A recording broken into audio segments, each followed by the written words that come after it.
Hello everyone, wherever and whenever you are, I'm Z joining you from somewhere out in the universe. And first of all, we all want to thank everyone that's been listening and sharing our podcast. We really appreciate it. If you'd like to stay connected, please like us on Facebook and subscribe to Mind High Podcast on YouTube. We usually share interesting snippets from the podcast on there. We also have some very cool projects in the works that we'll be sharing there soon as well. This will be our first podcast of 2017, and we've got the squad back together with myself, Ali, Shaz, and Hasban. We touch on quite a few different topics, from Donald Trump, of course, health insurance, spirituality, entropy, the new Nintendo Switch, and the future of virtual reality. Okay, I'll cut myself off here and let us get right into it. This Friday, Trump is taking office. It's happening. Oh my god. All right, let's do that. It's happening. It's going to be really interesting. Yeah. Have you guys been following it? Not enough. What do you know that we don't know? There's a lot to know. There's a lot of shit going on before it. There was just recently, I think the other day we were talking about like the Golden Gate thing. The Golden Gate? Did you? Showers? It's called Golden Gate too. Oh, but Golden Showers okay, is yeah, Golden Gate. Showers. Yeah. I mean, if that's true though, it's not something we should judge him on. We should judge him on his policy. Time like, out. If that's true, what is the Golden Gate Showers? Something happened in Russia where Trump, I don't know. Where they said they basically recorded him having sex with some prostitutes, and I think he was getting peed on. Yeah. And they have tape of that. So it's called Golden Showers. So like I saw an Golden SNL Shower. spoof on that. I didn't know what they or were talking Golden about. Gate, if you will. That's R. Kelly shit. Yeah. There's Drip a lot on me, drip, drip, So drip. that's why they're saying he doesn't say anything negative about Putin is because they have something on him. So not only Yeah, that, an makes episode sense. that me and I believe Hasban listened to, who's the guy? Sam Harris? Sam Harris had an episode with some, I don't know who that guy was either, but I think he was Russian. But it was basically them talking about that Putin not only has this Golden Gate thing that you guys are talking about, but he was questioning things about Donald Trump, like how did he get bailed out of his last bankruptcy, and possibly we might be having a president that owes money to a foreign country. They say that since he's filed for bankruptcy so many times, no banks in U.S. were giving him loans or any other good financial institutes. Mm-hmm. So he won't. There's saying that there are some sort of ties with Russia, where some sort of Russian people give him the. Real quick, Hasman, can you just let them know Yeah. what? So the guy's name is Gary Kasparov, and I think he was a chess grandmaster. Oh yeah, that was a good podcast. Yeah, that was a really good podcast too. And he scared the hell out of me. Yeah, I was about to go there too. It was terrifying, but that's why it was good. Come out real quick, guys. If you want to give that a listen, Sam Harris, episode number 58, the Putin question. Yeah, Let's go. but is that guy Russian as well, or what? Yeah, Pete I think he Romanov, is. whatever, yeah, he definitely. sounded like it, and he's a chess grandmaster, so it's not like he's a policy expert. Right, but He's written books. Yeah, he's actually known as a guy that first lost to artificial intelligence in chess. Yeah. Yeah. Deep So- Blue or something. Yeah, he lost to Deep Blue, but he was saying it's rigged. Oh yeah, because he's saying that he was kind of upset about it too, and he didn't explain why, but he was in his books coming out. But he did offer a really good insight into the whole chaos of Russia and Trump thing that might experience with him being president. Yeah, Sam Harris is one of the people that I trust. Yeah. But for the most part, all the information the left has been putting out, like the media, Yeah. I find it hard to trust. So I'm like anti-Trump, but at the same time, I know that there's all these people that want me to believe something. So I'm like, I'm not sure right now what is the truth exactly. Yeah. Because I want to judge Trump based on facts and truth. I don't want to go start lying just because I don't like the guy.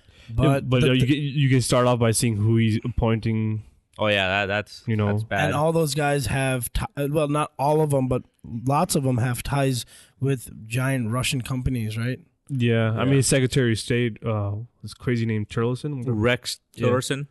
I Yeah. can't believe that's a real name, and he looks like a cartoon character, man. To me, Yeah, like an evil. yeah, character. he's like somebody I would put as the lead act or Right. So he was the head of ExxonMobil, and then they had some sort of like deal done with Russia to open some more pipelines in Russia, but through U.S. sanctions, that was stopped.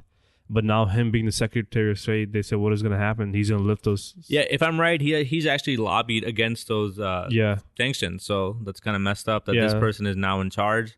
He just a day ago called Russia a danger in a snub to Moscow-friendly Trump. But yeah, I think he had to. Because he was under oath and he's trying to get the job too. So you have to say, let's just interview, right? When you go, anyone that goes applies for a job and you have an interview, you have to say shit, just to get into a job. Then once you're in, then you just have 90 days in the real world. But for him, you'll have 4 years. It's kind of scary. But like, you want to talk about facts, or like the Trump facts. For me, it's always what are his actions. You can see who he campaigned on draining the swamp, and he's done none of that. He's only appointed more people from the bank than the past administration, I think. And he's trying to get rid of Obamacare and there was a funny joke saying that he's going to get rid of the Obamacare and get the Affordable Care Act. That's on SNL, I think. Yeah. But I never understood Republicans that do want to repeal Obamacare. Like, what is their biggest feud with it? Like, well, so people's health insurance costs have gone up, so it's not perfect for everybody. So people, some people got health insurance and their life was saved, but some people were paying, let's say, $1,000 a month. Right. And now they're paying $4,000, so they're not that happy about it. So premiums have gone up, and it's not good for everybody. So the people it's not good for, they're pretty upset, and they want to get it like repealed. And there's a lot of bureaucracy that goes with it. It's not a perfect plan, but I think the point is that we don't think people should be dying, and they should have insurance. Right. The premium has gone up, the coverage has gone down, apparently. Yeah, and health insurance is a tricky thing. I think it'd just be better if we all just had insurance by default, because it's also like a moral question. That's what people don't talk about. Yeah, that's what I was trying to go into. Like, I don't understand what are the. I mean, especially on the right, they're more religious than the left, or at least they're more vocal about it, right? And then wouldn't they value life like any, like I do, or like what we all want? They have these like strict libertarian values, and it's weird that the party of Jesus thinks like this, but they think that it's personal responsibility. You gotta do you, I gotta do me, right. And then they're just low on taxes. But I feel like that they're ignoring the fact that we're already in this system, and I feel like most humans cannot stand to see another human die. Right. Like, what would Jesus do? Like, would he say that line? Yeah. I don't think. Just having health insurance, and I've met some people who say that if you can't afford it, then you can't afford it. You die. Yeah. It's that simple.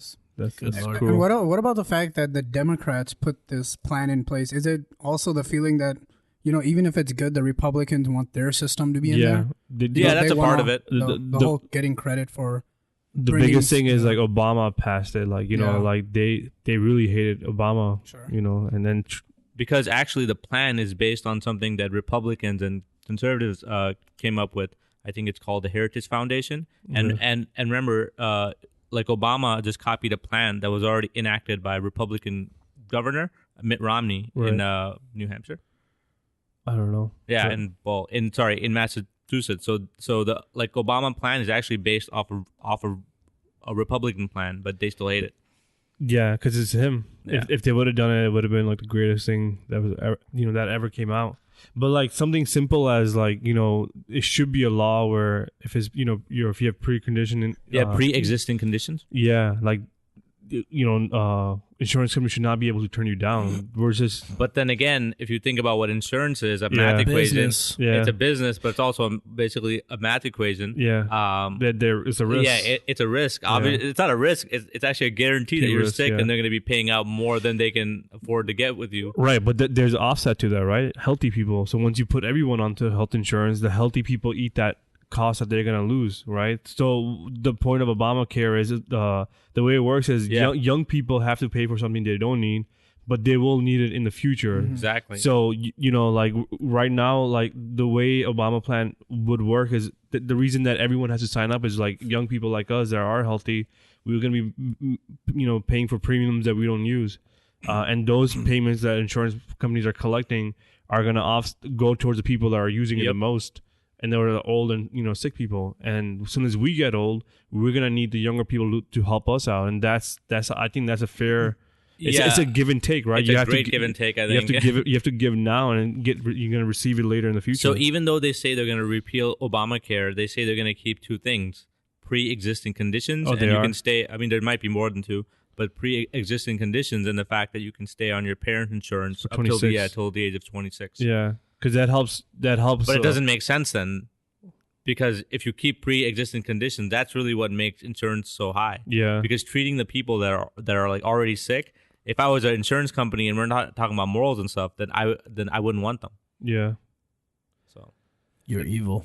I mean, if we just cooperate, I feel like I mean, but that's what insurance companies are. They'll deny you. You would have to, because like if you turn 50 and you're trying to do life insurance, you have to take one. You have to fill out a form and then you have to take a whole medical exam. And based on what your living conditions are, if you're a smoker, if you're a drinker, and you have to fill out all these crazy forms, and based on that, once the exam comes back, then they'll give you a rate. Your insurance is $100 a month, or you can die any day. We're not going to insure you.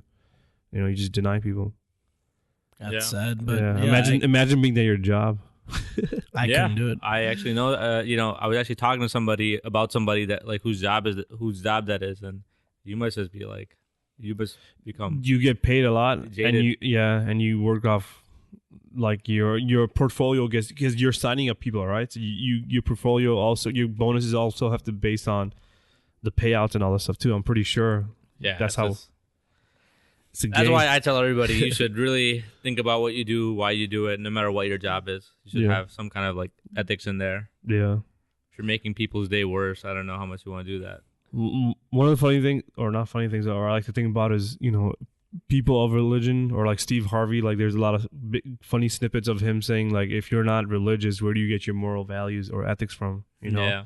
And then I look at myself, and I was having a conversation with my sister. I'm like, I feel like I'm not perfect, but I feel like I have more values than a lot of people in the world that are religious, and then you don't need a book to give you moral values, because then they'll argue, if you don't have a book, then what's going to stop you from doing a lie, like what's going to stop you, Which is a strange thing to say, because most of the laws aren't based on religion. Right. I mean, you can draw a line and say that they're related, but they're not based on religion. We've made so many laws in the modern day. Yeah, because like if I like, regardless if you're religious or not religious or atheist, if there's a stop sign, we both are going to stop, right? Yeah, right, exactly. So there's things like that we can put in place, and you build a structure or foundation that way.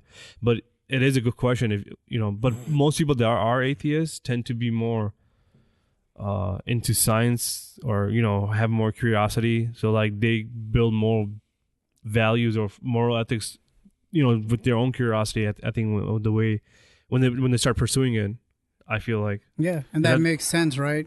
Because what you can make fun of atheists, and most people do, but what it comes down to is that they just start with facts. The simplest way to do anything is just start with facts and then go from there. Whereas religion kind of starts with assumptions that almost like things that you hope might be true, and then you try to find facts that kind of match and make sense in that way. But then it ends up being something where you're just kind of picking and choosing. Right. And you could be like, all right, like we were talking about that the other day, like this makes sense, and I found some science and facts to back up this point. But then you're also ignoring maybe 100 other things that have no scientific backing. Right. And you go like, all right, this one thing makes sense, and now I believe in God and this even more. So it's definitely a flawed way to look at it. Yeah, because you just start with like propositions that are true. Like, I already think this is true, and now I'm going to find evidence for it. And you'll find something, man. There's enough data in the world that you can find whatever you want to validate your beliefs. Yeah. Well, yeah, I just always found that interesting. If as soon as you have a conversation, then once you've rebutted if there is a God or no God, then the second thing they can argue is moral values and ethics. Where do you guys get that from? Yeah, Well, and I was just we were just talking about it this I think the like other night is that it's so funny to talk to people that are religious because they try to use reasoning and logic to speak to you, right? Yeah. Like this happens because of this, but obviously at some point they leave reasoning and logic and go to faith. Yeah. Yeah, because But they don't. But they still try to convince you using reasoning and logic. Right. No, that's a good point. Yeah, because only up to a point they can use that, Yeah, right? exactly. And then when you really start breaking down the layers, They start describing what faith is. Faith is that you have to be blind and you just believe it. You know, but why should it be like that? Why not have backing like science? That's and very things illogical. do? Just That's be blind. Yeah, be. That's what faith is. That's what it is. You just gotta be blind and believe in something. You know. No, But faith is also something that you believe probably inside. There's a feeling or gut saying, But- Yeah. you know. Like my friend told me one time, and I was trying to like question him. He's from a religious background. I'm like, how do you know? He's like, there's some things I just know in my heart. And I was like, okay. Yeah. What do yeah, you- dude, how but do you- even think about gut feelings. What is that? That's something that Your you're subconscious. Yeah, yeah, exactly. It's your subconscious, and you're conditioned through it from early childhood. It's something that you're taught, and you think it's true. It's a belief, actually, is what your gut feeling is. Right. I don't think you're born, and if you're like left in the wild without anybody else coming and telling you that this is what it is, I don't think you would have those gut feelings. True. Yeah. Like, those gut feelings are most of them from your past experience as well, Yeah, right? right. So if you already been kind of conditioned, then they're all Yeah. gonna segue to. It's like a reinsurance. You just want something to believe in something, so then you'll just go to your subconscious and like, oh yeah, my gut feelings also. Right. When you're really not dissecting that thought process or those facts or the thing, once you can't figure it out, then you just result to something to reassure yourself Exactly. that it has to be true because I'm feeling this right now. Right. No, Though I do remember reading something a few years back about like a God gene, which predisposes you to looking for somebody greater than you. Yeah, I don't know how true that is. I wonder if the God gene. Look it up. I think we talked about it a long time ago. Yeah. I'm trying to recollect what that was. But then is there like an anti-God gene that predisposes you to think that you're science. just the science is everything? The God gene hypothesis proposes that a specific gene called vesicular monoamine transporter 2 or VMAT2 predisposes human towards spiritual or mystic experiences. It's just a Oh wow, a mystic. That's true though. Mystic Like is maybe cool. we're missing out on those mystic experiences, but those people with the gene are having them all the time, and they're like, "Come on, guys! I promise you, it's happening." Right. Yeah. I think we've had quite a few mystic experiences. Yeah, yeah. However, oh yeah. what was that on? Was that on a Wikipedia or what was the source? I think that was the top answer on Google, right? Wikipedia. Yeah. Okay. Okay. Scientific criticism.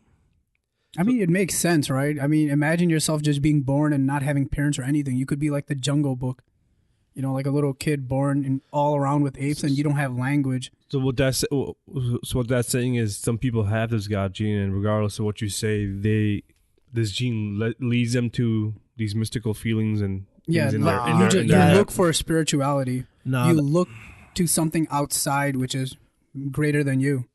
that doesn't make sense. Because for them it's harder to understand reality for what it is, so they are resorting because of this gene to Wait, from what I understood from what he was saying is they actually have experiences, so they actually experience it too, so they're actually feeling something, right? But the experience would have to come from your brain, right? Yeah. You turn trying to break that down. but that makes no sense. So you go to a place like in the U.S., there's education's prominent, or any country that education is prominent, you're going to see that more and more people are questioning religion and going towards atheism. Atheism is on the rise, right? And then you go to places that are rural. It's still kind of you go to rural places that are not as educated, or countries that are not as educated. You're going to find religion just right in the forefront still. But even atheism in a way, or being agnostic, I find that to be spiritual as well. I mean, you're not looking towards a Abrahamic God, but I'm still looking at the universe, and it's mystical to me. Spiritual, yeah. It's spiritual yeah. in its own way. It is. I mean, just thinking about it, like, or even watching documentaries, or like even pictures from Hubble.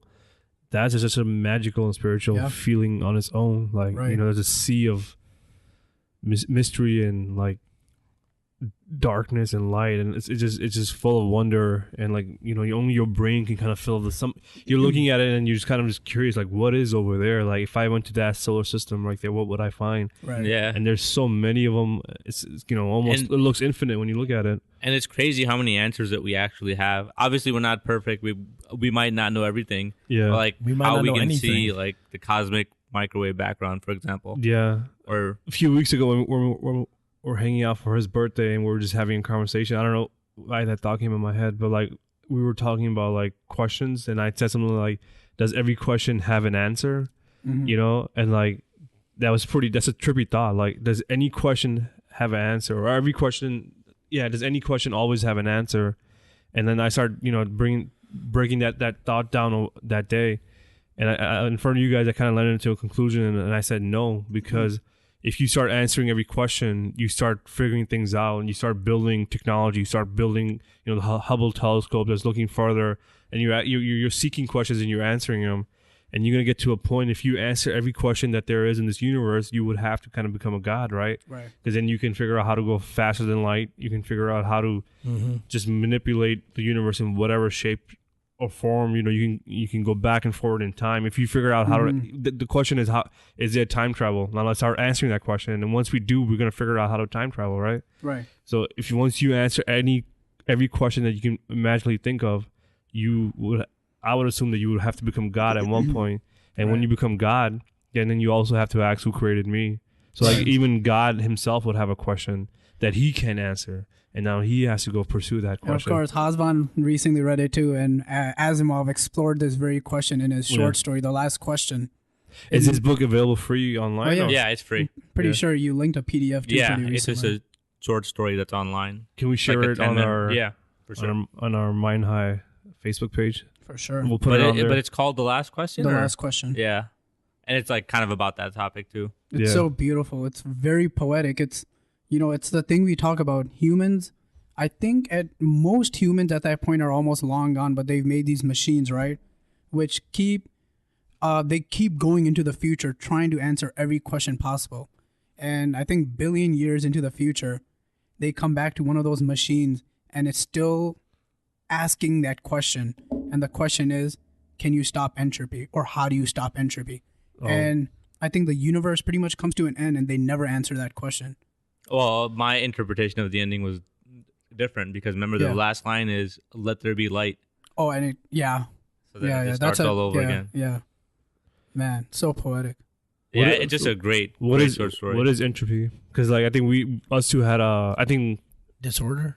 Yeah, I'm not saying us two had like an awesome conversation that few weeks ago about entropy, and I thought it was a fun conversation to have. Yeah, so like you said, entropy is disorder, and the best way I like to picture it is, imagine the universe being made from grains of sand, and you build a sandcastle on a beach, and then entropy would essentially be wind coming or and knocking. A wave of water. Yeah, you could say that too. And no matter how perfect or how much order you bring to that sandcastle, eventually, over time, grains of sand will loosen up, and they will one by one start to go back into disorder. Right. No matter what you do, that will happen. Right. So that's what entropy would be. It would be all the structure that we've kind of put together in the world, the universe. Right. Eventually goes to disorder. And then once that happens and the castle starts collapsing, it just goes back to being sand. Just being sand. Nothing is connected. Nothing is ordered. And everything has gone back into nothingness. No more energy. Nothing. Keeping it together. Can one of you look up thermodynamics? I always get one part of it wrong when I try to that's connected with it, right? Yeah, because that goes into entropy as well.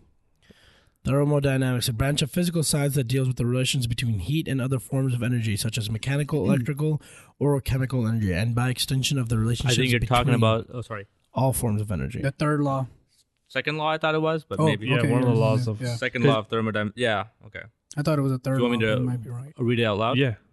The second law of thermodynamics states that the total entropy of an isolated system always increases over time or remains constant in ideal cases. But basically, it's just going to go under. It's always increasing in entropy, and eventually, I think the sand castle is the best way to describe it. Yeah. Because this law is hard to understand without actually understanding mechanical engineering. Right. Yeah. So what they're trying to say is, like the Advent example, right? Sooner or later, it's gonna get to a point where disorder is gonna happen, and it's gonna go back to being what it is. Yeah, and the universe always tends to go towards disorder. Yeah, because nothing lasts forever. So yeah. So I'm trying to recall what that conversation was, and I think it was kind of links to that story you asked about. We were talking about like, what is the biggest problem in the universe? Let's just leave Earth. Let's just get out of Earth and like ignore the problems that we are facing, climate change and Donald Trump. So local problems. Yeah, what is the big universal problems? And you talked about in the future, if you become, what's the top 5 civilization, like the highest civilization? Type 5. Type 5, yeah, the top 5 civilization. If you in the universe as human beings or whatever creatures can figure out a way to become a top 5 civilization, once you get there, you'll understand everything about the universe, right? And your biggest concern is going to be not letting this go to disorder, because if it does go to disorder, that means everything, go back down to a point. No, everything's just going to end. So people like civilizations that are in top 5 will not even worry about us, because once you get to top 5, you're probably not even exploring and seeing there's other living things out there. You're just worried about how we can stop entropy from coming and destroying the universe. You're like that's like describing the story. It's like you wrote it. Yeah. No, he's kind of talked about it, and then we were just discussing it. But like right now we're trying to figure out how to fight climate change. These are our local problems, but the universal problem is entropy. Right. Here we're like worried about keeping the lights on in the house or whatever, and they're keeping the lights on in the universe. Then, that's right. And think about, in the last question, entropy, what is it on a universal level? It's essentially stars all dying, because once all the stars are dead, you no longer have any energy. All the lights have turned off, and without stars, nothing functions. Right. So that's the ultimate form of entropy. There being no more stars, right? And everything just goes black until light comes back again. How did that end? Because I'm kind of forgetting the end now. Okay, because basically what happens is like humans figure this out. So they figure out everything except how to stop entropy. Yeah. So they figure out how to harvest their sun's energy. Yeah. They're on like every planet. They're doing everything. So they have control of all information. And this computer they have, it just keeps getting updated. It's like an AI. It just helps them solve problems. And eventually all the humans start dying out too. Right. Because everything is getting cold. Because all the stars are dying out. Yeah. So they could do everything, but they just could not basically stop entropy. And just a quick thing right here from that same article. This is an example of entropy. Heat always flows spontaneously from hotter to colder bodies, and never the opposite. So heat goes from being to cold, but not cold to hot, unless something is acting on it. Yeah. True. Yeah. Yeah, that's totally right. Because think about it, cold doesn't actually exist. Yeah, it's just lack of hot or just absence of heat. That's all. Or it energy, is. lack of energy. Right. When you think about, you take a Coke in a glass and you put an ice cube in it, right? Right. You're not actually making the Coke cold. You're just transferring. But the ice is actually just taking the heat. That's why it melts. Oh, there's a transfer of heat. Yeah. Yeah. That's why the cube melts. So things become cooler unless you act on them. Then they become hot. Right. Yeah. So the normal state is that it's getting cooler. It's cooling down. Exactly. Yeah. So the direction it's going right now is from hot to cold. Yeah, because you can say like if the Big Bang theory is correct, the universe came with this packed energy, and sooner or later it is gonna all wear out, and then it's gonna go back to being cold, or going, and that would be the entropy in a sense, or yeah. Right. Yeah, sounds about right. So like, then it makes you wonder, what is dark energy? Because dark energy is like, it's just energy that we can't see, right, or detect.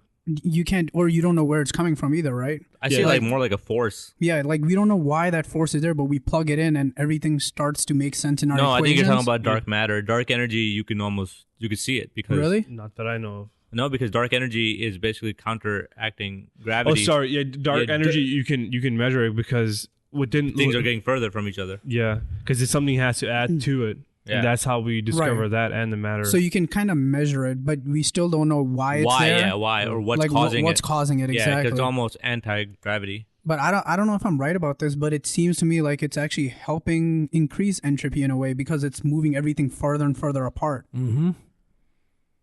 But think about That's it, a good like, point. I'm not sure. think about it right now. Let's say if somewhere in the universe there is a top 5 civilization and Type 5. Type Yeah, 5. you What did I can- say? By the way, I'd say before top 4. I mean, No, we should. type 5 would be a top 5. Top Hold 5. on. I keep saying top 5. Sorry. Yeah, I mean, we shouldn't type even be 5. saying type 5. Actually, we should just say type 3 because type 5 is so crazy. It talks about that it's a civilization that has even found multi-universes and parallel universes. And they're harnessing And it's energy in even multiverses. controlling other universes. Right. So but type, even that has to come to an end, right? Yeah, If entropy was that big, it would just destroy everything. yeah, but that's nuts, right? Because we don't even know if there are other universes yet.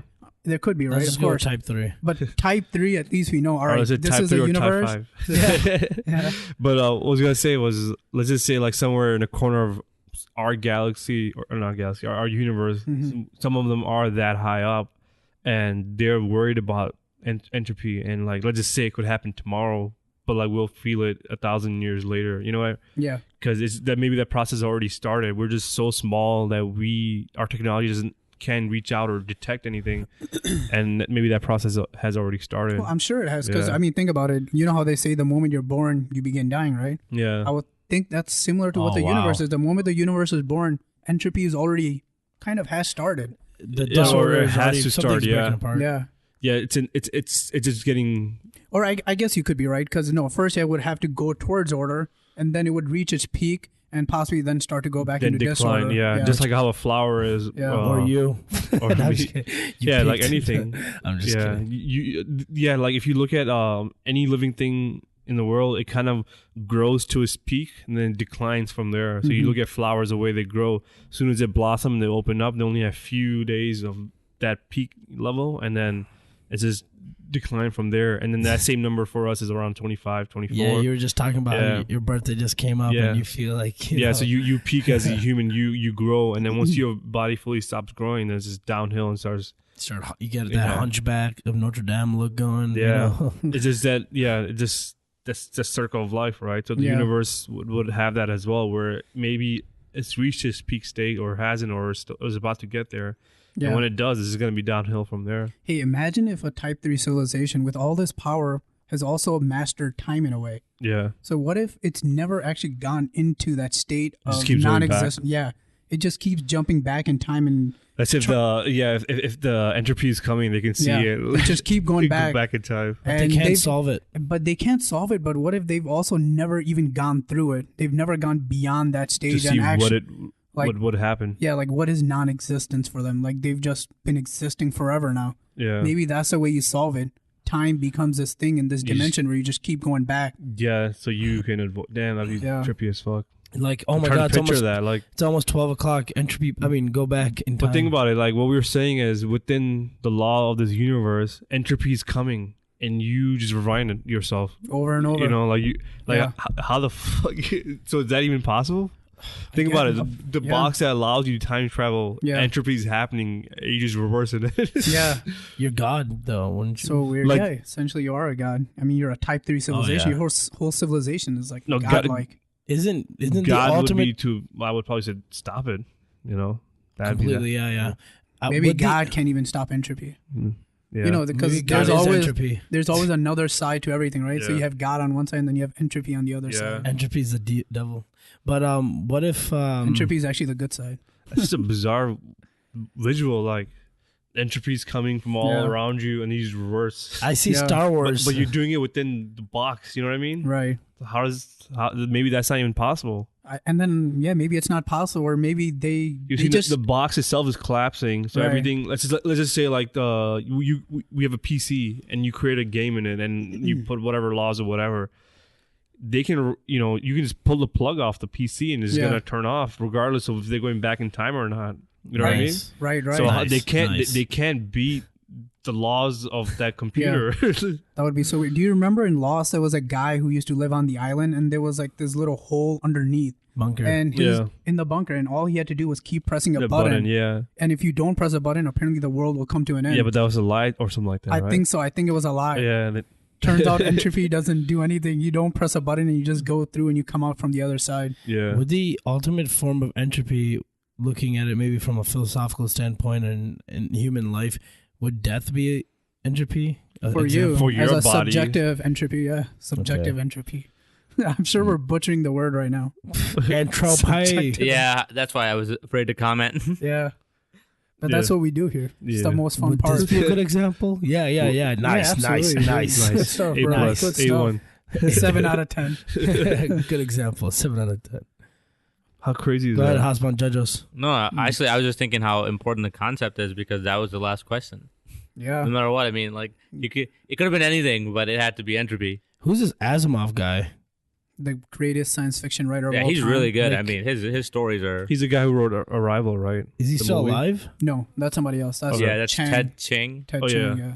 Is Asimov still alive, or is he some like old school? I'm pretty sure he's dead. Yeah. Almost that certain. makes Yeah, it- because that makes him so much cooler. because they do those like debates in his honor. Oh, Yes, that's right. The Asimov debates. Now, okay, Yeah, now now- I just connected two things. Yeah. Well, I mean, so how can they're amazing debates, right? Neil deGrasse Tyson runs them. Yeah. They're called Asimov. How do you Asimov call debate. it? Yeah, they're Isaac called the Asimov. Asimov debates. By the way, he's also done a lot of other movies. Like if you've ever seen iRobot. iRobot. Well, he hasn't done them, but they're based on his stories. writing. Yeah. iRobot, and then there's also Bicentennial Man. Bicentennial Man, which I just saw. I think you'll like it a lot. Gandahar. What horror? Gandahar. No idea what that is. He just like he's written stories so long ago, and I think like iRobot was like in the 70s that they wrote. And people are Probe. still making them. Like the Yeah. laws and rules are so cool. That's awesome. Nightfall. But it's really a really Sorry, cool. real quick, you guys have to see him. He looks so freaking epic. Of course. Isaac. Yeah, he looks pretty cool. He looks like you, Ali. Holy Yeah, shit, dude, that's that my looks just future. like you. With Ali white hair. Asimov. That looks like The Ali Asimov podcast debates. Asimov. What is the last question, guys? Entropy? How long would this end? Or Yeah, how he, long like he this just last? kept writing and writing about science Yeah. fiction. And like if you guys have ever seen iRobot, Yeah. they're like based on cool laws that are that I think are being used even now. That Right. like he had laws for robots. Like if you made robots, how would you program them? Right. So I think they have like 3 laws that they operate under. One is like they can't harm anybody. One is like if someone else is being harmed, they have Right. to stop them from being harmed. I forgot what the third one was. Yeah, memories are coming back, and then on a side note, like we talk about Sam Harris like every damn podcast, but his podcast, or he had a convention or like a get together with Richard Dawkins at LA, and they did it in a 2-part podcast. And the first one, they were talking about AIs, as Sam Harris usually does, and he mentioned something really cool that kind of mind fucked me for a second, and he was saying that let's just take Tesla for examples, right? The self-driving cars, they are AIs in a sense, right? They're driving human beings from point A to point B. Yeah. And as time goes, as technology evolves, they're gonna get better, more efficient, and more smarter. And there could be a crazy scenario where a Tesla car is a crazy scenario where the car's driving, and let's just say 5 people, some weird accident or something happened where in front of a car, 5 people are standing, and the car can mathematically calculate, because there's all equations, right? That if I go, let's just say it only has one option to go left, and if it does that, it's going to go off the bridge, but you will die. But if it goes straight, you'll kill the 5 people, and the driver will survive. So the person who's programming it decides who lives and who dies. So based on their moral values of what's right is what the car is going to do. So Yeah, that's crazy. So how do we know that these people that are programming AIs have good moral standards or values or ethics? Because as a let's just say, I'm not saying that this is what Elon Musk wants, but let's say if you are the owner of Tesla, if people are gonna buy your car, you're gonna assure them. Like, if I was to ask him that question now, in that scenario, who will the car pick? If he would say, "Oh, we have to look at the bigger picture. Let's save the 5 people," I'm not gonna buy that car. Fuck that. Like, of course. you know, like if there's a scenario, but that's me being selfish, right? Yeah. But if you're a quarter, like, would we want to buy a car that in that scenario won't choose you, is going to choose those 5 people, or would you want as a society for them to program it to no matter what to pick the 5 people?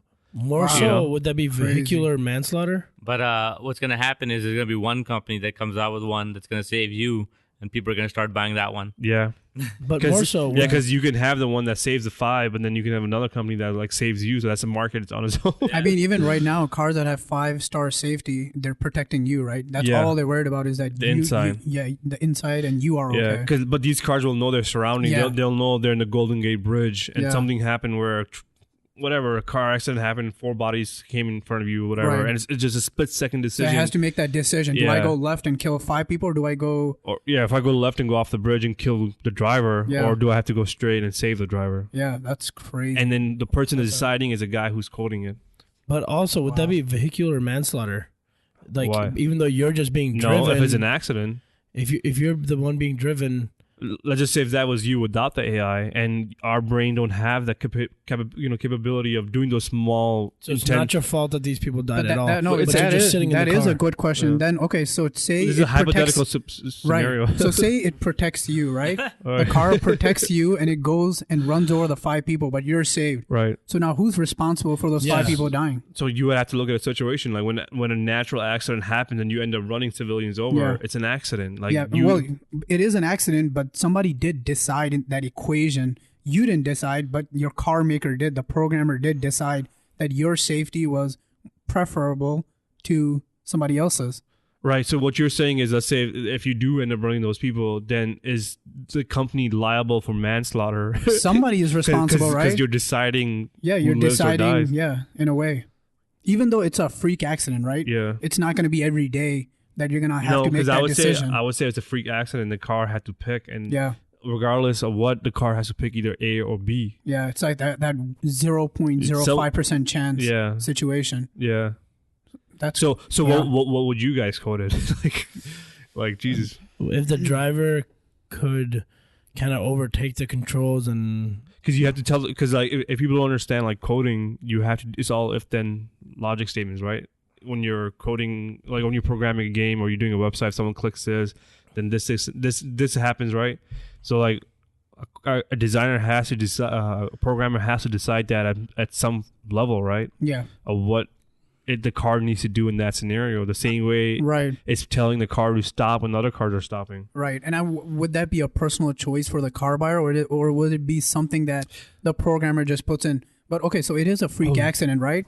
So personally, I would go with the option that knowing that it's a very rare chance that it would ever happen, I would go with saving the people. Right. Right. Or do we put that as an option when you first turn on the car? It asks you a series of questions. That's like, are you an organ donor? Yeah, like stuff like that. Yeah. Like in a scenario, hypothetical scenario, do you want to choose to live? Or of course you're gonna choose yourself. But if you're choosing, then you're committing to killing people. Right. And then what about if the person driving the car is very important? For instance, if it's a presidential car. So you would obviously prefer the president to be okay, even if it kills 10 people.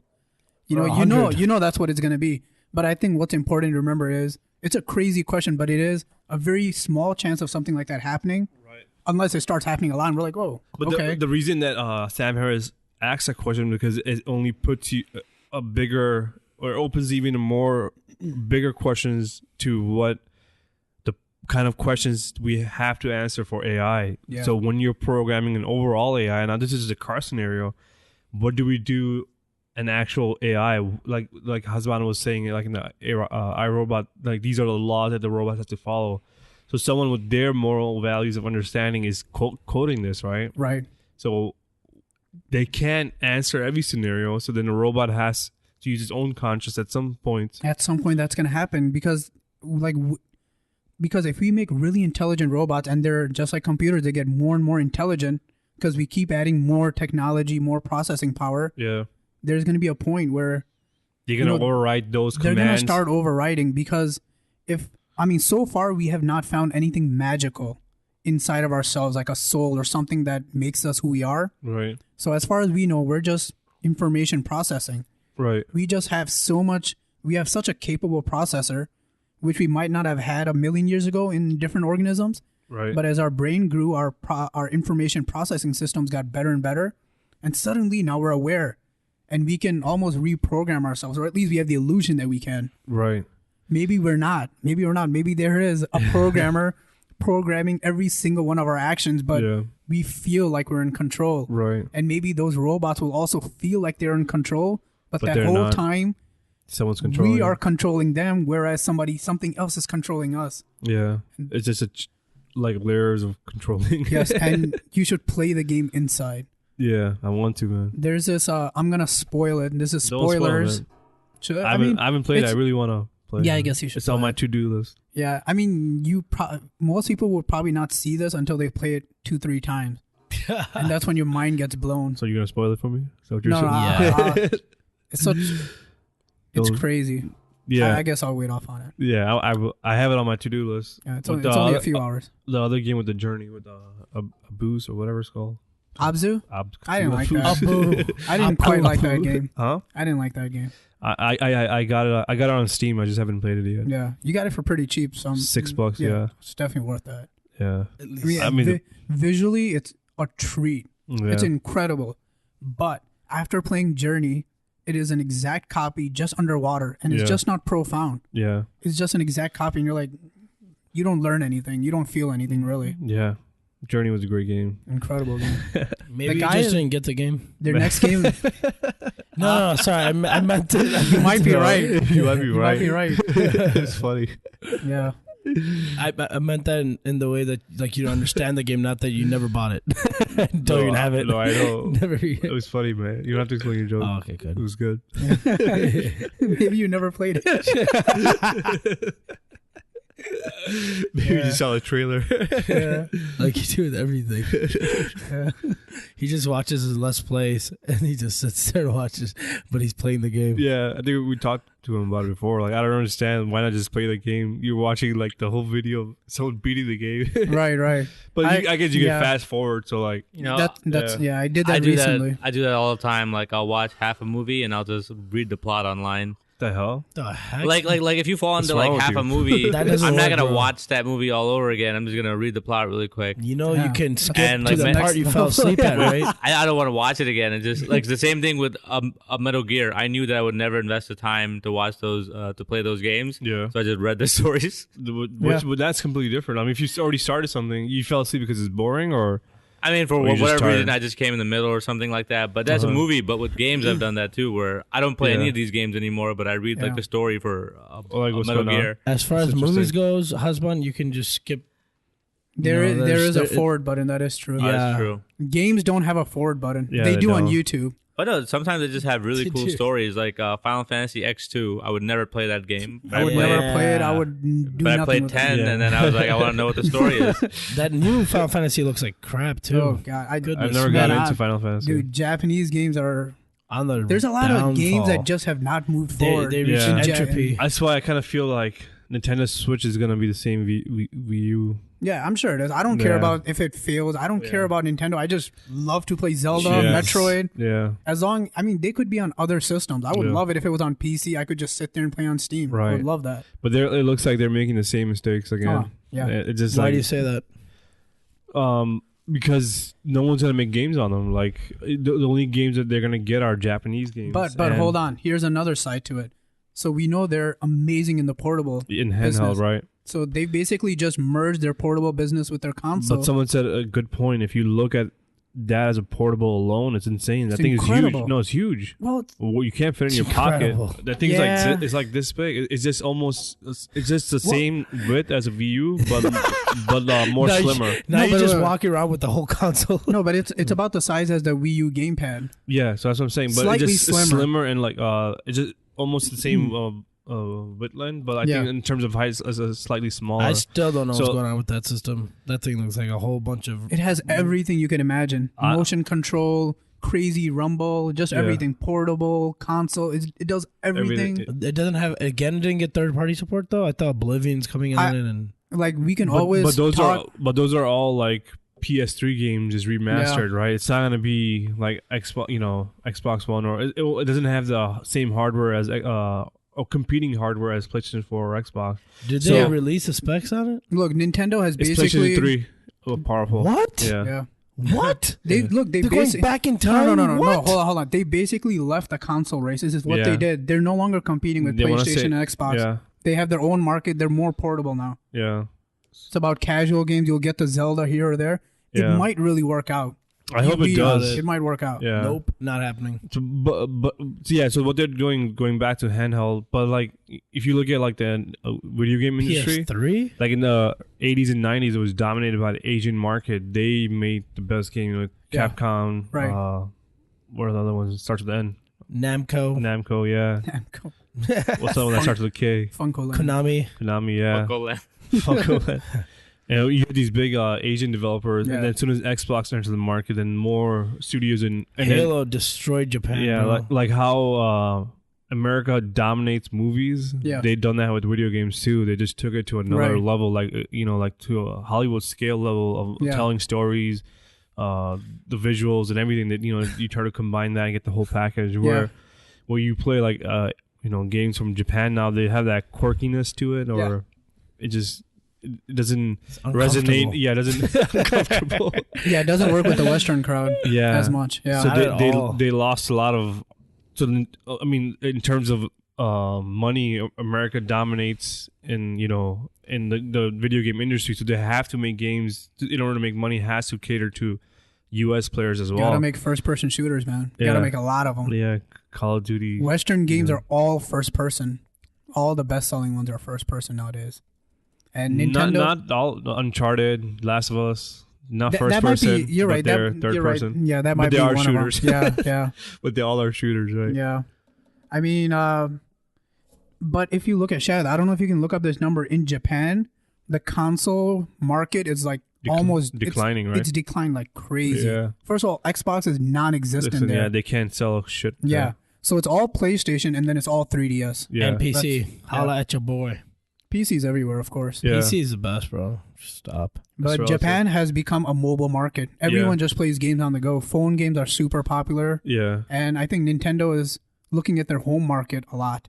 And it could work out because if you look at the 3DS, it has a lot of games. Yeah. Nintendo itself makes a lot of games for 3DS. Yeah, so if you get the same quality games on this, then and then occasionally you can get like, your bigger 3D, games. Right. Japan market's actually trending upwards. Is it? Market in So what? here we go. Japan is only interested in mobile gaming. Yeah. The Japanese console market is shrinking. Console gaming in Japan is doomed. Japan is irrelevant. These are all quotes. Japan is irrelevant. Console market is irrelevant. And then it says wrong. First off, this week finally marks the point where PS4 starts outpacing the PS3 in terms of sale, indicating the Japan market is now on a rebound over the previous generation, which represented a decline. That's funny. They said starting this week, finally, like after all this decline, this 1 week has turned it around. I guess what they're trying to say is like the PlayStation 4 sales are catching up to the PS3, and then maybe the younger people that are entering the market are buying PlayStation 4. Yeah, PS4 is doing pretty good. Actually, Xbox is doing so bad that if Nintendo wasn't doing so bad, that Microsoft would have been out of it too. But Nintendo is giving them some leeway right now. How come? How so? I mean, Nintendo fans will go like they have some opportunity to steal shares, right? When Nintendo people don't have nowhere to go, then they're either going to get an Xbox or PlayStation 4. So if Nintendo had his act together, Xbox would be gone by now. Yeah, they could have destroyed them. Really? I thought that's that's a top two. Isn't I think it if you look at PlayStation 4 has sold like 50 million units, and then Xbox One they never released their numbers, but people assume that's around like 25 to 30, so they're way behind. Right. Who's way behind? Sorry. Xbox One in terms of sales. Overall, yeah. I was just reading it the other day, but like Wii U's only sold 13 million units in its lifetime. Jesus. Compared to 100 million with Wii. Who didn't have a Wii, man? Like everyone at work had a Wii. People that don't even look like gamers all had a Wii. Because it was such a casual type of. It was a gimmick, yeah. And it looks like they're trying to do the same thing again. If you saw 1-2 Switch or something, all these gimmicky games. I'm like, who the hell would play that? Like casual gamers. Yeah, just those a gimmick. Mobile gamers, people that don't play games will play that. But that trick already worked once. You're not gonna fool people twice. And that's right. And the mobile market is now here. Yeah, and that wasn't there when the Wii came out. As of December 9th, 2016, PS4 sales number is crossing 50 million sold over the course of its lifetime, compared to the 24 million Xbox One sold. So it's wow, double. Get wrecked, scrubs. Yeah, it's double the sales. And Nintendo did not do VR. They're the only ones not doing it. Neither Xbox One hasn't done anything yet either. They might have some. Yeah, they haven't released anything for VR. Okay. I'm sure they have something in the works, so they have to catch up with everyone, but they haven't released anything. I don't yet. think anyone can do much for the VR because VR is also very technically it's hard. Well, PS4 is doing it pretty well. PS4 Pro though, probably, right? I think even original PS4 can have VR, right? Yeah, both of them can. What is a PS4 VR? Is it just VR or PS4 or something? They have a PSVR. Is that I what think they're what it's calling called. it? Yeah, no, Morpheus. No, is it Morpheus? Morpheus. Oh yeah, Project Morpheus. I think that's what it is. PS4 4. Cool ass name, The Matrix. Yeah, you just plug and go. Come into the Matrix. Forget the real world. $600 for that. Have you guys tried it? I have not. I think you have, No, right? I have, In yeah. Best Buy, there was a huge line for it. I really wanted to try it. I've tried the crappy ones at Best Buy that you put on, you see videos. Oh yeah, where you just look left and right. Yeah, but it's just static. It's a really cheap version. Like the videos just seem crap. Oh, but Samsung VR or something like that. no, I thought that one was pretty good. Yeah, I thought that one was really good. HTC, not the. But that's the best one. no, HTC the Vive. No, I forgot what it was, man. It's probably the But it was like $100. It was really cheap. Not the Samsung one for your phones. yeah. But the video quality was just crap. But it was really cool. Like they were showing a guy surfing, and you can literally just turn around and you see everything. You know, Dude, imagine that. movies in that. Oh my god, yeah. movies would be cool. I saw something. I read something really funny recently. Saying someone said that if you own like a shack, but then you have like a VR set in the middle of that shack, you can have like let's say you just have a shack. Oh, it's like, and then you have like a Shaquille O'Neal. Like no, if you have a Shaquille O'Neal, like, what? No, if you have a shack. Come on, man. So if you have like a shack and then you in the middle of the shack you just have like a really good VR set, you can have $1 million house. Yeah. But it would be virtual. Yeah, that reminds me of It's actually on Battlefield. I read that. Remember that in Battlestar Galactica? Those what are those robots? They can pretty much be anywhere and they can picture their own environment, so they can be anywhere they want, even if they're somewhere else. Like you feel like being in a jungle and feeling the air. You just change your environment. Holy crap! That's what VR would be. Bro, this environment killing my vibes. Yeah, go wherever you want. Have you seen, like, it will just change the world, like even future meetings, like corporate meetings, everyone just plugs into VR and everyone, you know, they just have a seat in a chair. Yeah, so you just see everyone. Well, if you think the internet is weird now, I mean, VR is going to take all that weirdness into like a play. You know, you could be whoever you want, wherever you want. Yeah, it's going to be the weird communities that, you know. Husband can finally be Justin Bieber. It's gonna be amazing. Finally, you're gonna have your own avatar. You just change it, whatever. Grand Theft Auto in VR. So it's like a virtual city that you log on and there's my god, Grand Theft Auto. Damn, you don't even have to hang out anymore in real life. You would buy every video game. Do your podcast in VR. Then you buy games in VR. You put out a headset and you see yourself. So VR is you cool, go buy a game. But all the accessories that come with it are gonna be even cooler. Like I've seen people flying in VR, and then they have like the fan going, and they have wings. Yeah, so they feel like they're actually So they have like they have the ceiling fan on. There's something that goes really dope with VR. It's like a treadmill, but it's eight ways, so it works this way, something weird. So you can walk, run, everything, and its input goes straight into the VR world. You would have to sooner or later fall down. Yeah, that's what I was thinking. Yeah, unless there's a belt holding you in place or something. Yeah, there are belts that some crazy shit. Like especially if you can afford it, you just like have a whole shack like have you said. A VR room. You just chain yourself to a chair when you play. Yeah, exactly. Your mind is where you think it is. Yeah. Everyone should look at the trailer for Resident Evil VR. Holy good lord! That makes you want to get the whole VR thing, man. I feel like trailer wouldn't do it justice. No, it scares the hell out of you looking at that and picturing people's. They show people's reaction, and it's just like it's terrifying. Then eventually you're gonna come to a day and age where there's gonna be type of like recorder. I mean, there's already like 360-degree like cameras and stuff, and then there'll be like a YouTube VR where you can hey man, I went on this amazing hike. Yeah, watch it. Come hike with me on VR, and there's gonna be a whole YouTube channel like, hey guys, what's up? Yeah, and these guys are gonna be climbing like mountains and stuff, and you're gonna be right behind them and shit. It's gonna be crazy. Yeah, and then I can't wait till we get those things implanted directly into our neurons, like nanomachines or something. Whoa, 0 to 100 real quick. I'm just saying that's gonna be that's eventually what it's gonna lead into. You're not gonna wear a set; it's gonna be inside of you. Yeah, I mean there is a VR inside of you right now. Yeah, you just turn on that chip and you just go to different just like those robots. You can just change your environment. What if you Like wanna you're live at in- work and you change your environment to a jungle. You're Right, just. and that would be insane. And what would be the real game changer is if he can get feelings and sensations. I'm sure Oh you can. my Through that. goodness! Yeah. Well, you This- can though. You That's the could. part about VR you already can. Because the one that I tried was a roller coaster, and I was like, "Oh, this is stupid." And then it goes up. And when it comes down, I felt You the get sensation. butterflies? Damn. Yeah, I was like, "Holy crap!" I've Game I've seen changer. people fall off their chairs. That's crazy. And stuff. But Dude. that is crazy. But what I was thinking was like, I mean, I want to eat something, and it actually turns into food and transmit Yeah, that's a that hard data. one. Okay, here real quick. So there's an anime. Or I take a leak and I actually leak. In both places. That's the only way it's gonna work. Oh god, I gotta go to the bathroom. He puts a VR headset on and goes in front of it. But real quick, there's an anime called Sword Art Online. So in this, they've created a VR headset. It's a Japanese anime, obviously.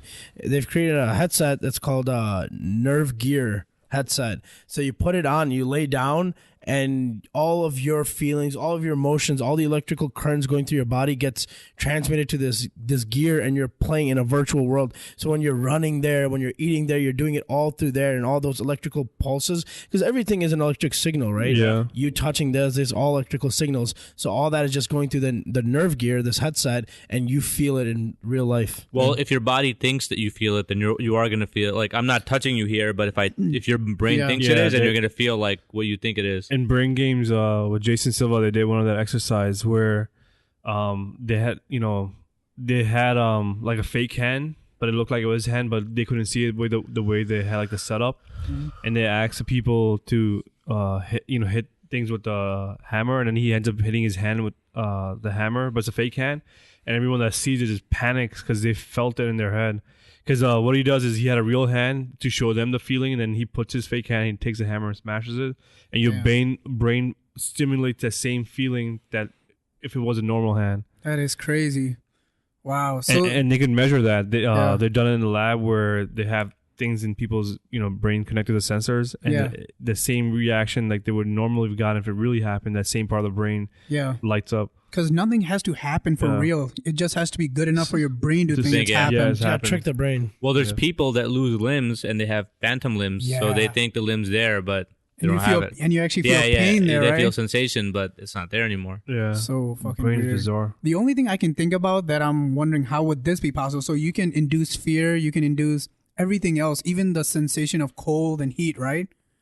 Through Yeah, I like- don't know if you would do cold and heat. That's interesting. I yeah. think you could be because that even then you can kind of do. I feel like in the far future you can do some kind of neuron. All you need is like a little firing. fan, to be honest, though. Sure, Something cool. but I'm thinking like I don't want Sit any inside a external cooler. force. I want it to be all done through like your Your neurology head. in a way.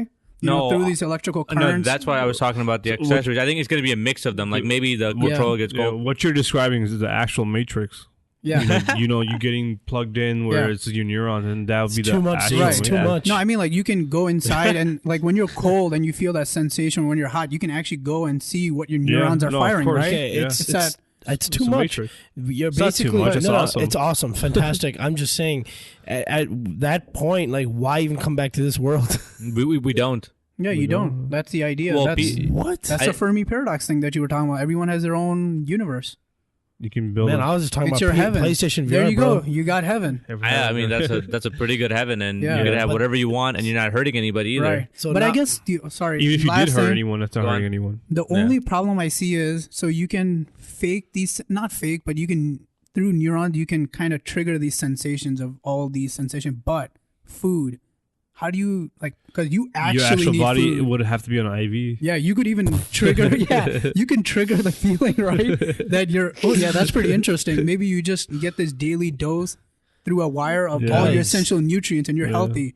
But in the game world, you can eat whatever you want, and there's no calories So either. time out. We're going like so. We're talking about Wow, just that would be awesome. you're just That would playing be. games for a couple hours and you're coming back out. You're going to have dinner with your family. You're not going to leave your entire family behind.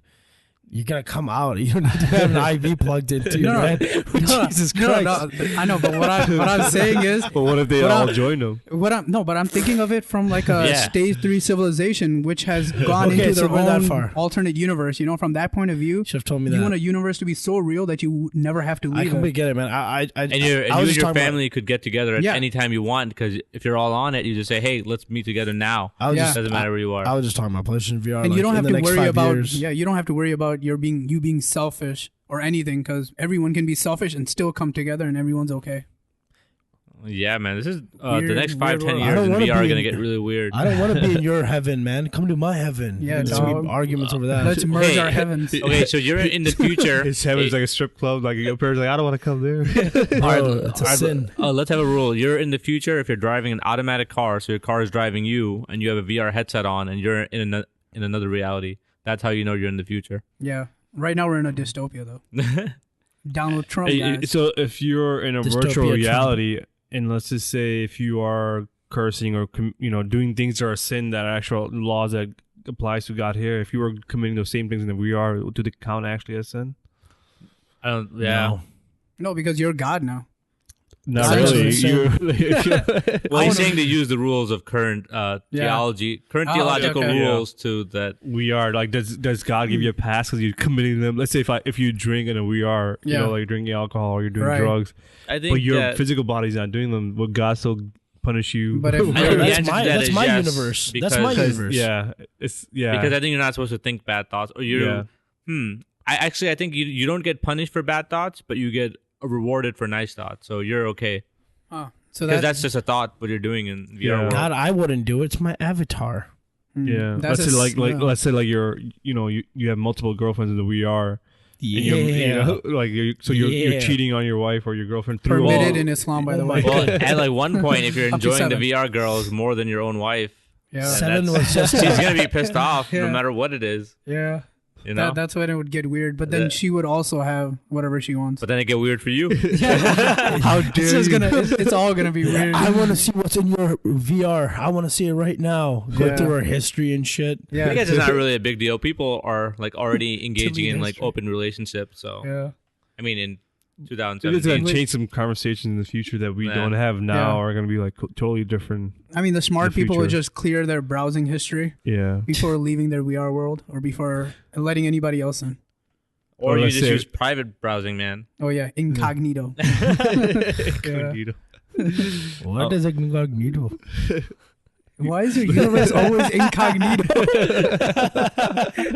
There's no history of what you do out here. Don't worry about it, buddy. I'm a CIA agent.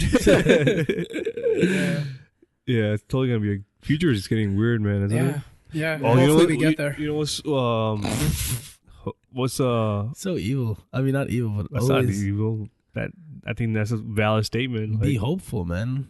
If you but ever get hopeful there. only gets you so far, though. But he always says that. He's like, haha, only if you get there. I'm like, dude, I'm talking about tomorrow, bro. You want to go see a movie Dude, tomorrow? we're Only if we get there. Shaz, we're living in a dystopia. I know. I'm sorry. I'm sorry. I'm sorry. Yeah, Shaz. I was gonna say, damn, let's say something funny. Go ahead. What was your last comment before that? You're trying to get the joke in. Well, let me rewind this podcast. Are you even recording it? God Oh knows. my god. God's recording it. Oh man, it's killing me. I can't think of it. I think it's that Oh, music. God. That music isn't really flow state. It's not. It's I'll amazing. change it. But, No, it is amazing though, but it could be that. It could be anti-flow state. There we go. Imagine a float tank in VR. It just replicates the Jesus. same thing.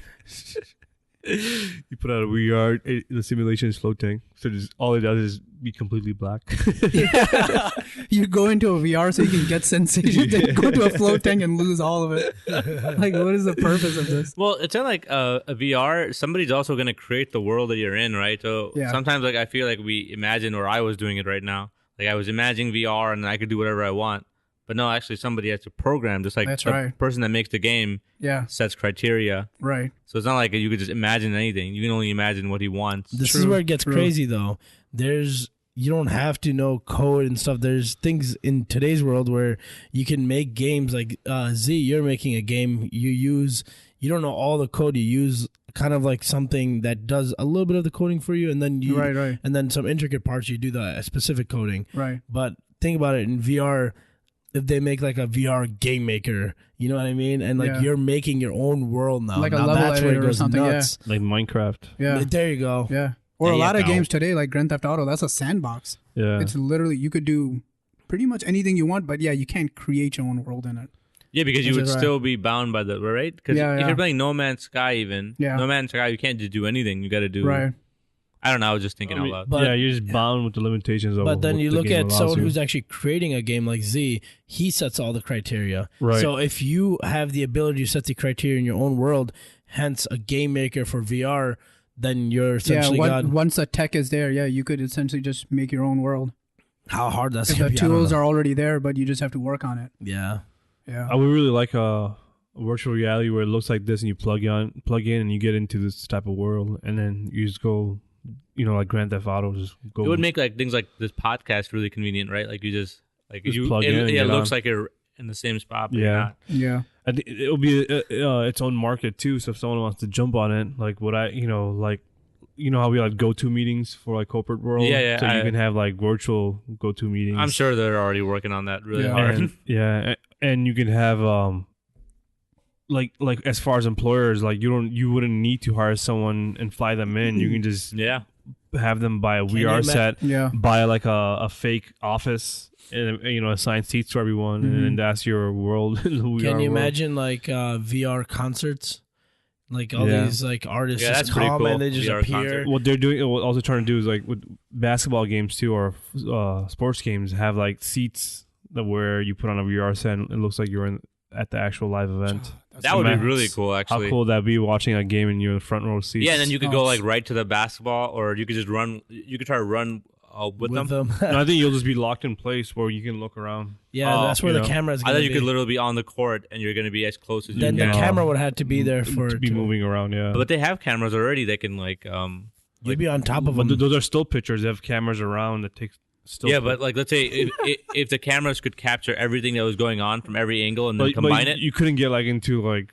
Stephen Curry's face like that close. No, not his face, but I could see the action like at that close range, like zoomed in like that. That's what I mean. Osborne, that's enough action. What if in the VR you can just run down the floor? That's what I mean. You're like playing with you're the referee. I mean, you would get so many cool angles. Like let's say you're watching a pick and roll, but you're behind Steph Curry, so you see how he does it. Why are you always behind Steph Curry? And what about people that are actually physically Got a nice at ass. What about the people that are physically at the game? Can you start going up and down the road and look at them? Like, oh, look at this chick. She's hot as hell. Well, the way I was imagining it is like the entire stadium being your like playground. Drag her to your heaven. Damn, that sounds so much fun. Super. Just like trying to think about programming that just insanely hard. How would you accomplish that? Like the only thing I was picturing is like a fixed camera that you could just look left or right. But you guys are. Osborne makes a better god. Yeah. I feel like we're talking about type 5 civilizations. I'm sure type we can 5, do this too. Yeah, you got it. You pretty much have to be type 1. You have to be a soul in a sense, just fly around. Yeah, that'd be so cool. That's type 5 VR. Because they already have cameras, they can give them angles like that are almost 360. All you can do at that point is zoom in and zoom out. Right, but how would you do that? Because imagine you can just run around anywhere, right? Well, it's just like a camera zooming in and zooming out. For example, if it was a first person, the camera zooms in, you're right behind Steph Curry. Right. But imagine if you had one-to-one movement, like you could go anywhere, right? That would mean that everyone would have their own individual camera there because they could go anywhere they want. I mean, that would be crazy. We don't have to solve this problem today, but it's a cool idea. Yeah. But I want to solve it. Yeah. Mirrors, man, mirrors. Yeah, I was like trying to like think deeply. How can we accomplish this? I'm like, it might be dangerous for the players. Mirrors on the floor. They just see a bunch of like VR bodies just running around. Yeah. People naked just running with them. Osborne behind Curry every fucking play. I'm always behind Steph Curry. I got your back, bro. What if you're sitting on a seat in the VR and you look back and it's like somebody else? Like, what the fuck? Who was that? Sitting on your seat. He's like on your lap. It's like ghosts. What the heck? It's gonna be weird. When like people meet in VR and they occupy one space, do they just go through each other, or I guess it depends on the game? Through. Or can you like push somebody? Is there anything where you have a shared space yet? I don't think. I don't think there is. No. I've heard about people watching like movies together and stuff. Duncan Trussell was talking about it, where he goes into these big group like VRs. I think it'll just be shared space. I don't think you can. Can two people occupy one space? Well, I guess it would depend on the game, probably. Or it's probably just first person, so you don't even see the other person in that world. No, but I think that would be that's the cool thing about VR. That's what I would look for, the online VR, so where you you're see both the other person. Yeah. Okay. Yeah, I think it would for example, you play Grand Theft Auto right now. Can two people occupy one space? No. No, right? But I guess in VR, the thing that would make sense is that you just kind of go through them. Yeah. Maybe. Or it would get really annoying because people would be assholes. Yeah. Why? Because they'd be like, "This is my spot." Oh, they were standing. For example, we're fighting or we're doing anything, Yeah. or like you have a spot that I want. Yeah, Block so that like, space. so like in a game, if someone's standing at a point, you can stand at the exact same point Yeah. without punching them. So that's what I'm saying. There's without punching them. Wow, that would be weird. They would have to like work on collision detection for actual people in the game. I mean, they already have that with like regular games. Right, Yeah, so I think they they would would just just give it yeah. the same. I mean, because like when you're controlling a character, Yeah. it has like motion sensor that moves around with, and then you just put that same rule in Right. a VR headset. Yeah, Batman. Yeah, you're right. You know, Batman. when I was younger and I used to play Counter-Strike, it was always trippy for me that I could shoot somebody on my computer and they could register it on their computer Within at the fraction- same yeah, fraction of a seconds. second at the same exact time. Yeah, It's crazy. No lag. Super There's- fast.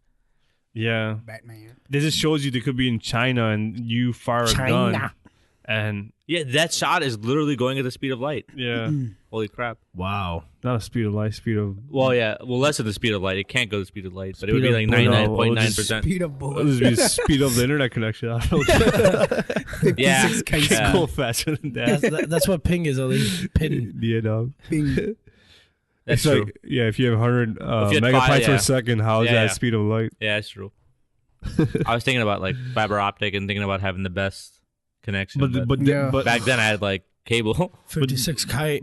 But that just shows you like the accomplishment on his own. Like even when we're having conversations on cell phones, like we're getting it within fractions of a second. You could be in London, you could be in Pakistan or a different part of the world. Different part of the world. and now the phone is even slow. Like if you both have really good connection, like really good Wi-Fi, and you're talking, the connection is actually better now than phone yeah, I use Wi-Fi than I do than the regular one.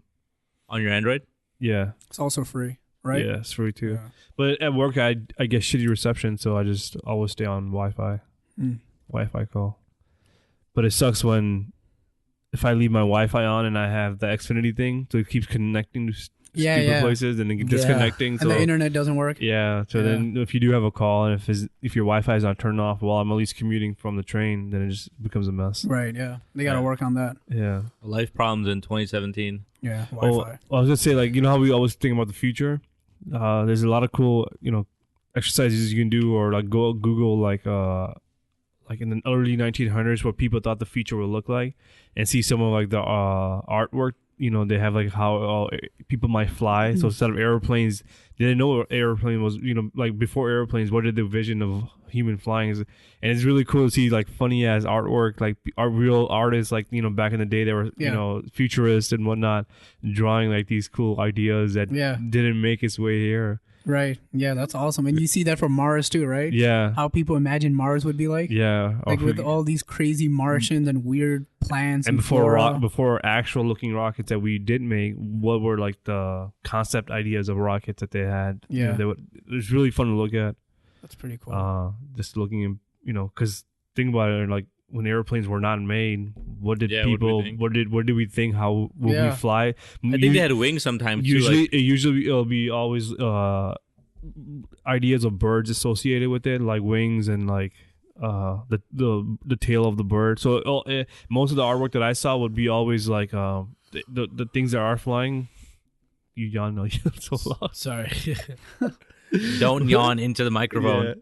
My bad. I was gonna say, but a lot of the artwork that they showed was like it's just made out of like paper, and that's what the early airplanes were. Like people would put on like feathers on them, and they would take off and see. Yeah, that makes sense, and right? they died. So many people died trying to figure out how to fly. And here we are today. I guess that makes sense. You look to the natural world, of course, right? Yeah. And you see things that are already flying. I'm not sure what year it was, but Leonardo da Vinci had it right, though, I think. What? Yeah, he used to study birds. Yeah, and I think his mock-up is close to what we have. Oh, it's an airplane? Yeah, it looks like an airplane. Didn't he have like some equations and stuff on aerodynamics and all that? Yeah, he was really... Yeah.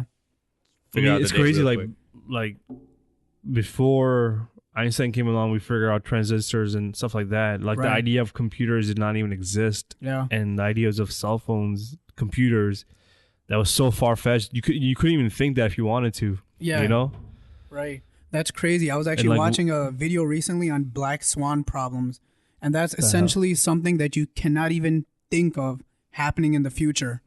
and they were talking about how you could have kind of predicted So computers. it's called Black Swan. like a black swan problem. Yeah, Because you wouldn't think that there's a black swan, yeah, but there are black Oh. swans. yeah. There would be no reason for you to think that there would be. Yeah, exactly. But then when you see the black swan, you're like, oh, I can easily see why it's possible, but I never thought it would be. So they talk about computers being something that you could predict, Right. but the internet is something that they could have never predicted. Yeah. It's so weird that we have internet today. Yeah. You know? And how much for granted we really take it too, right? Because Yeah. you kind of see society, like kids that are growing up now think this is normal. Yeah. Right. This is like, internet is normal, and they, bitch about Wi-Fi speed or not having Wi-Fi. Yeah. So we have something that sends something to space all the time, Yeah, it's insane. The amount of information that you have just right in front of you right now, it's insane when you think about it. Can't even comprehend it. Yeah.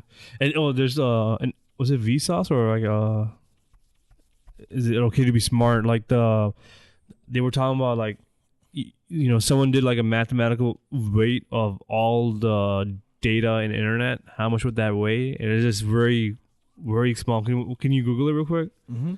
The weight of the internet, or it's just like it just comes out to not even 1 megabyte or something like that. Wait, In terms of weight, In the terms gram, of you mean? in terms of an actual weight, like if you change data megabyte gigs to like an actual 50 weight. grams, according to this Yeah. top Google result. So all the data in the world only weighs physically 50 grams. So what they like the Vsauce video, the way he starts describing it, he shows you a flash drive, and let's say you move a 3 gig file in there. Does the size of the flash drive increase? And the answer is yes, with a very small, scale that a very super small scale. So like if you then do the whole world's data of internet, then it'll be 50 grams worth. Damn. But that video was made in 2011, so Yeah, so it's gone must up. be And like then, 60 now. Maybe. and then he also talks about how it's gonna. Then they talk about the rate is growing. Yeah, because there's so much more information every Yeah. day. Like, for example, this podcast even. Yeah, so isn't that crazy? All the information that we've put on the internet weighs only about 50 grams, well, according to 2011. So now we can say It could be 100 even because the amount of information. yeah, and it's gonna grow an exponential rate Right. because everyone's uploading their pictures. Everyone, something's getting saved somewhere. Yeah. And, we're getting emails, even text more- messages. we're even getting more digitized. So your fridge is gonna have data, your microwave is gonna have data. Yeah, everything's gonna have data, and then that, and because like the way he's, I'm probably gonna butcher it, but like the chips when they're empty, and then data is information, right? So once it transfers it onto a flash drive, I forgot what it was, man. It's saying here that it's the weight of the movement of the electrons. Yeah, so you're increasing the let's say whatever electrons into that chip, and that's why the weight's gonna increase slightly. Wow. That's crazy how they Yeah. measure it. I wonder how much a terabyte is in terms of grams. What that conversion If rate you is. think about the whole world, it's 50 grams. It Yeah. will be It's almost undetectable. yeah. Yeah.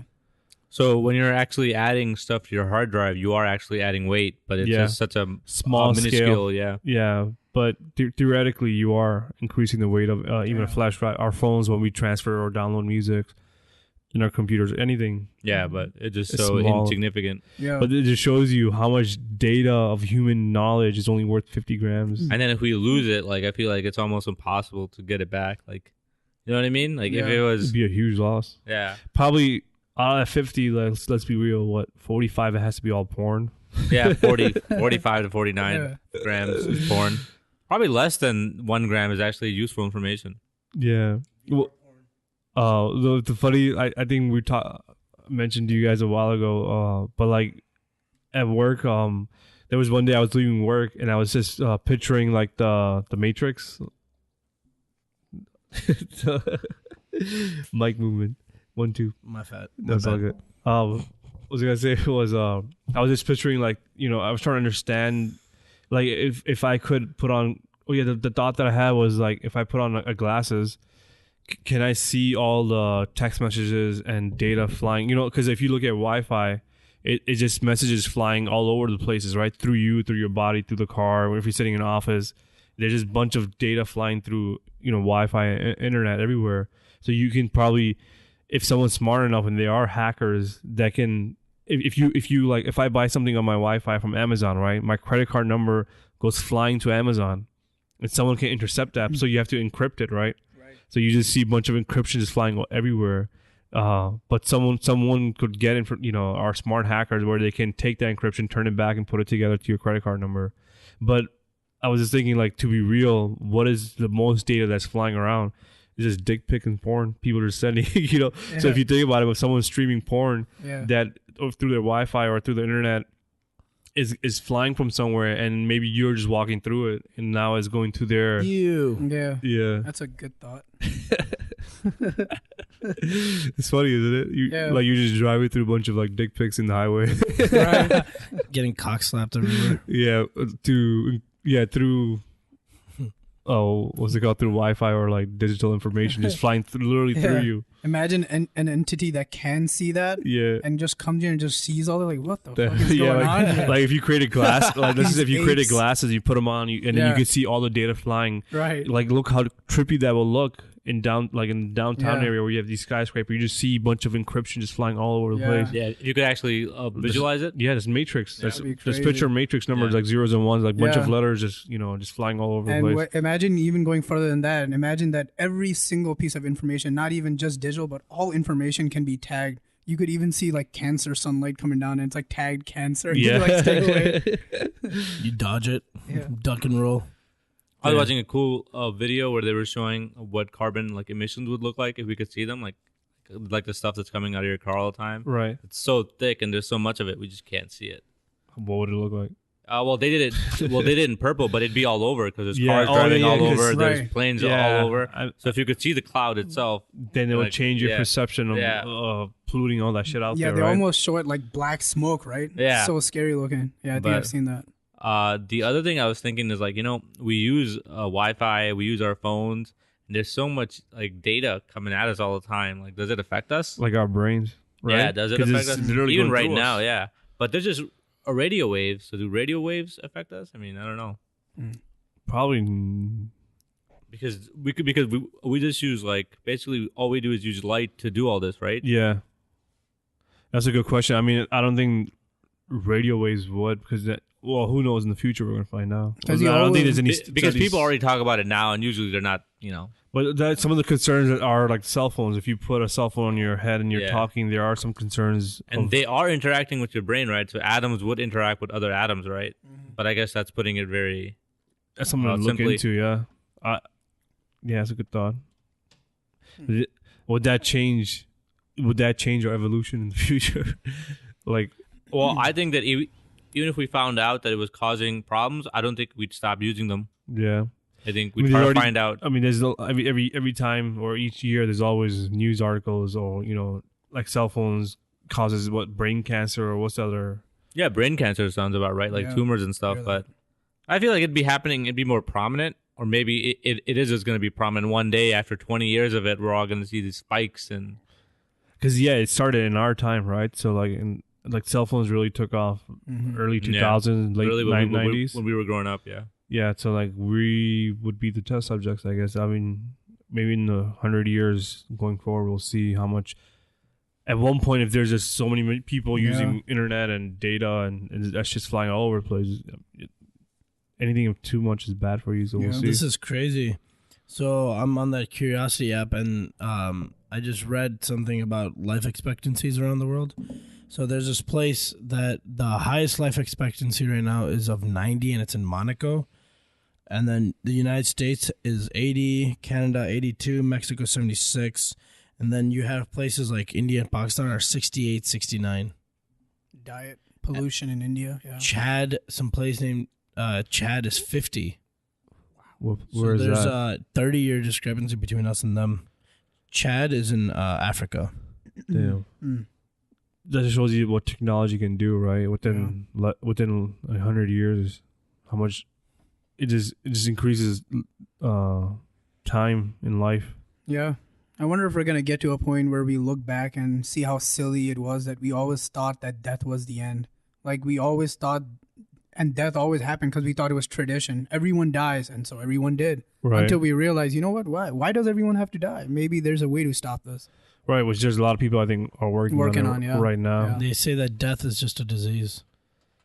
Yeah, whoever solves that problem is gonna be the richest Yeah. entity in the world. And I was thinking, I mean, if you really think about it, everyone should just be working on that problem. Yeah, Like we That's- not dying. or Like- maybe if you follow, or if you, Well, that should also be an option still. Like you should be able to opt out.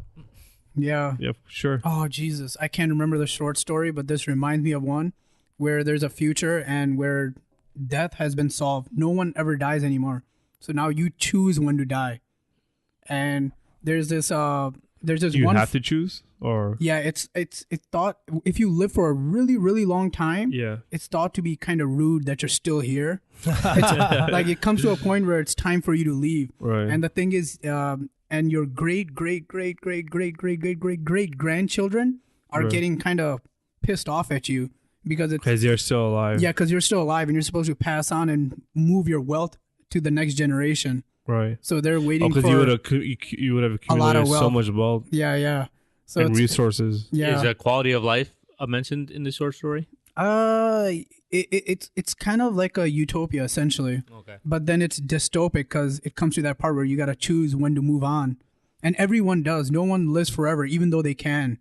At some point comes just where you've rude seen not to. everything, and it becomes rude. You're still here. Yeah, Yeah, I think I would there's a lot get of- tired of life eventually. There's a lot of other stories too, like the fountain of youth. There's Yeah. always like that. When you do get to live forever, then you just realize how you just done everything there ever is. Yeah. And you just get bored out of your mind, and then Yeah. you just take your own life. Yeah. I think there's a really good story, which I can't remember the name of, but the problem that they have is they can't die. And then that's also, so once they drink from the fountain of youth, Yeah.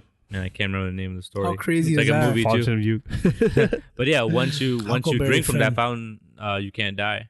Shit. Damn. So does that become? I mean, that's what fountain of youth is, right? You just not only stay young, but you don't die. Yeah, you stay young. And then that becomes a problem. Yeah, How bizarre. because that's what there's Everlasting Finn or something. it's Huck Everlasting? Yes. I, Tuck Everlasting. It's a good Right. book. I remember that, dude. I read that like years ago, and Yeah, I read it in grade school. Yeah, exactly. I guess what's the number one driving force in life? It's things to look forward to. right. So once you've done everything and there's nothing to look forward to, everything becomes pointless. And that's when you start being yeah. like, I might as well die and just go into non-existence now. Right. Yeah, if you take that advice to the extreme, it's weird, but this is how I evaluate life, or positivity. Like, do you have something to look forward to tomorrow? Right. And I feel like a lot of people who go through, bad times, Mm-hmm. they answer that question. It's No. not going to be no. It's going to be no. I don't want to Like- go through it again. Like there's an actual phenomenon with that one actress from Star Wars. She died, and then her mother died like shortly after. You talking about the real life? Yeah, in real life. Wait, Oh, her, yeah, her that's mom just died. Yeah, her Her mom mom died, died, like, I too. think a week or two after. You're talking about Carrie Fisher. Correct. Oh And shit, her mom died too. Yeah, her mom Yeah. died. Yeah, and that's apparently a very common thing. They talked about it in the Curiosity app too. Yeah.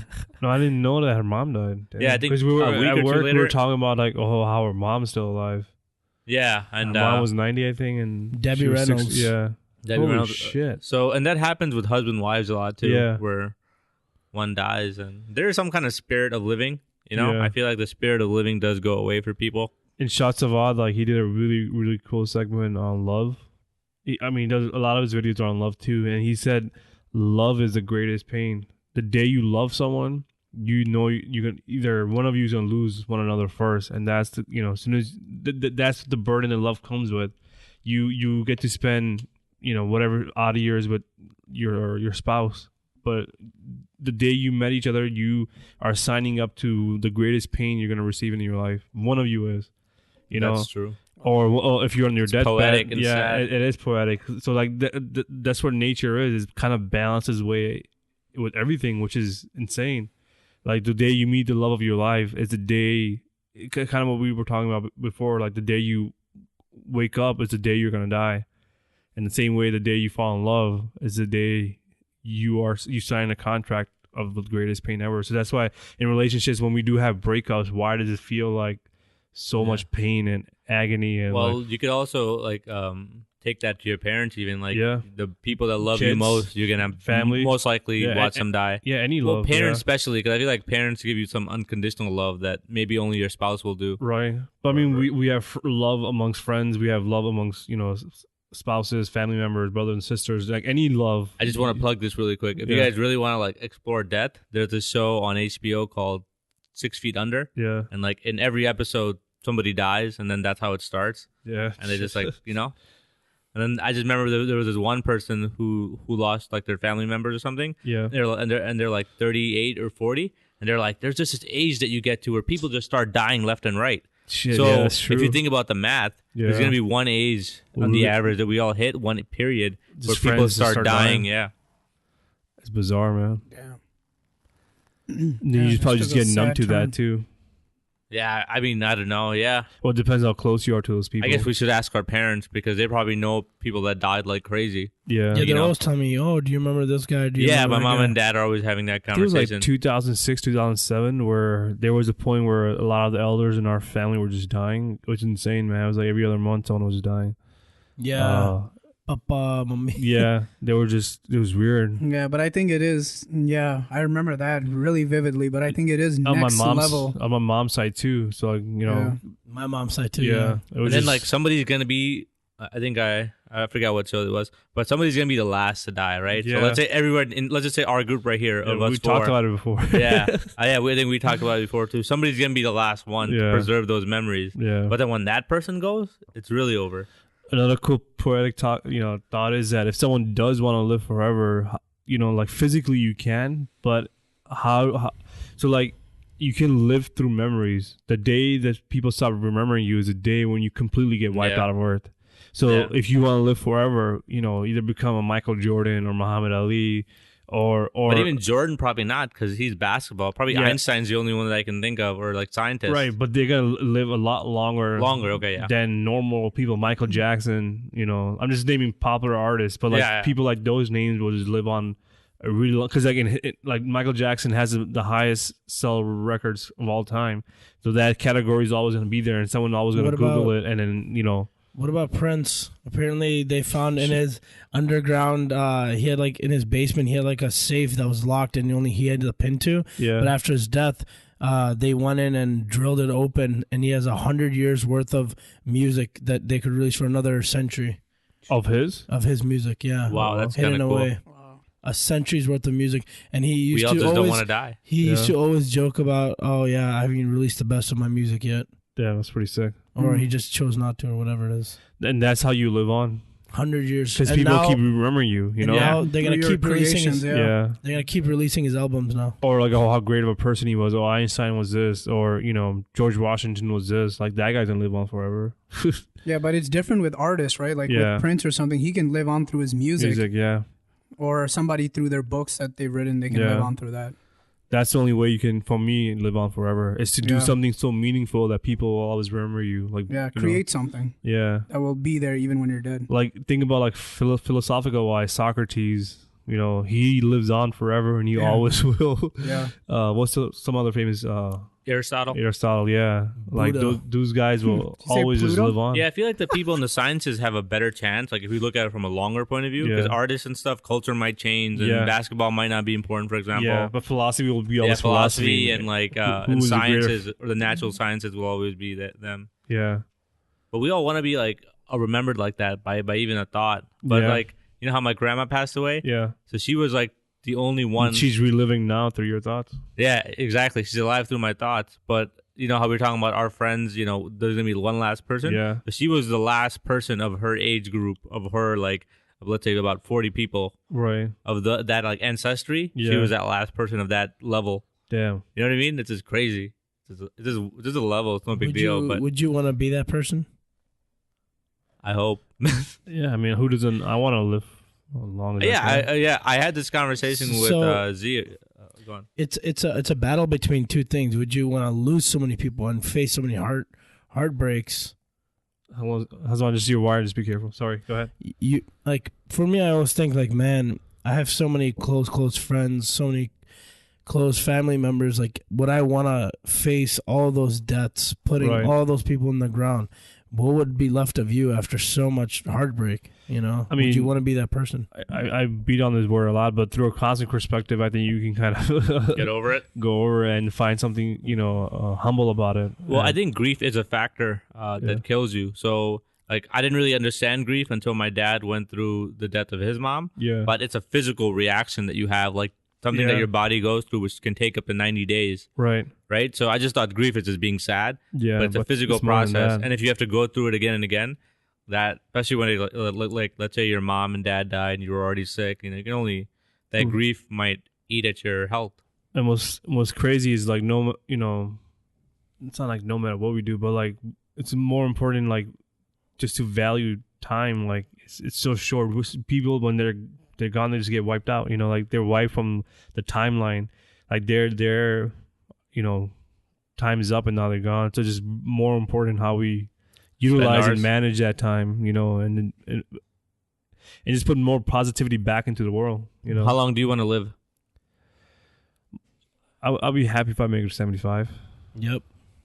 But if I can go to 90, 100, I would love that too. Yeah, and quality of life is really important too. Yeah, you just don't want to. There's a lot of people.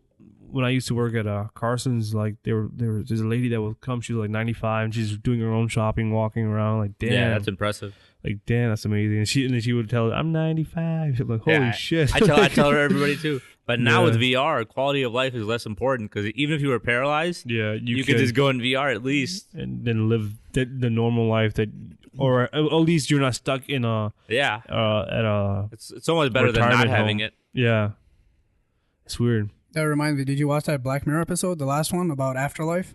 I have not. I was just thinking that every time I see you, I think about Black Mirror, though.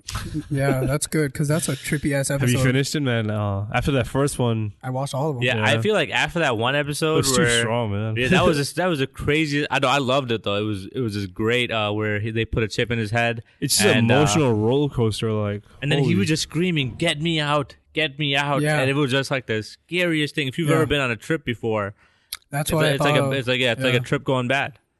Yeah.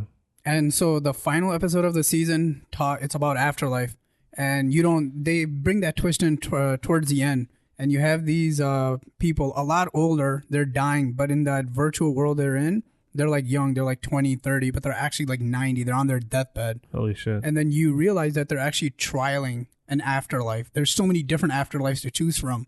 They go to this facility where they choose to pass over. They know they're about to die, so they pick which afterlife digital world to go into. Holy shit. Fucking crazy. Holy shit, that's awesome. And I think but that's only people that are lucky enough to pick, right? But what happens if you naturally die? So I guess you have probably a will or something, and you put me in category A or B. Yeah, they did go into that a little bit. So people that did have accidents, there were a lot of people that never got the choice. So they would just get the default. They just go wherever. Oblivion is what they call it in there. Damn. So what is it? Just transferring your conscience? Oh, yeah. Or was it the fact that there was an afterlife? There was an afterlife, but they created one digitally. Yeah, so they were able to, I guess, copy your consciousness or something, your essence somehow, and able to transfer it into a digital world. Damn. Crossing over. Then, in a sense, you live forever. Then. Yeah. Because if your brain can remain intact and turn on over there, and you continue to do or think and be you, right? Then you live on forever. Yeah. That's amazing. Crazy episode. Crazy thoughts throughout Black Mirror. They just get trippier and trippier with every episode. Another way, like how we're talking about, like you can live on forever through being remembered. So let's say if you wrote a book and it was not read for 1,000 years, but there's a word that starts describing your life, Z. So then all of a sudden you someone just remembered you. Yeah.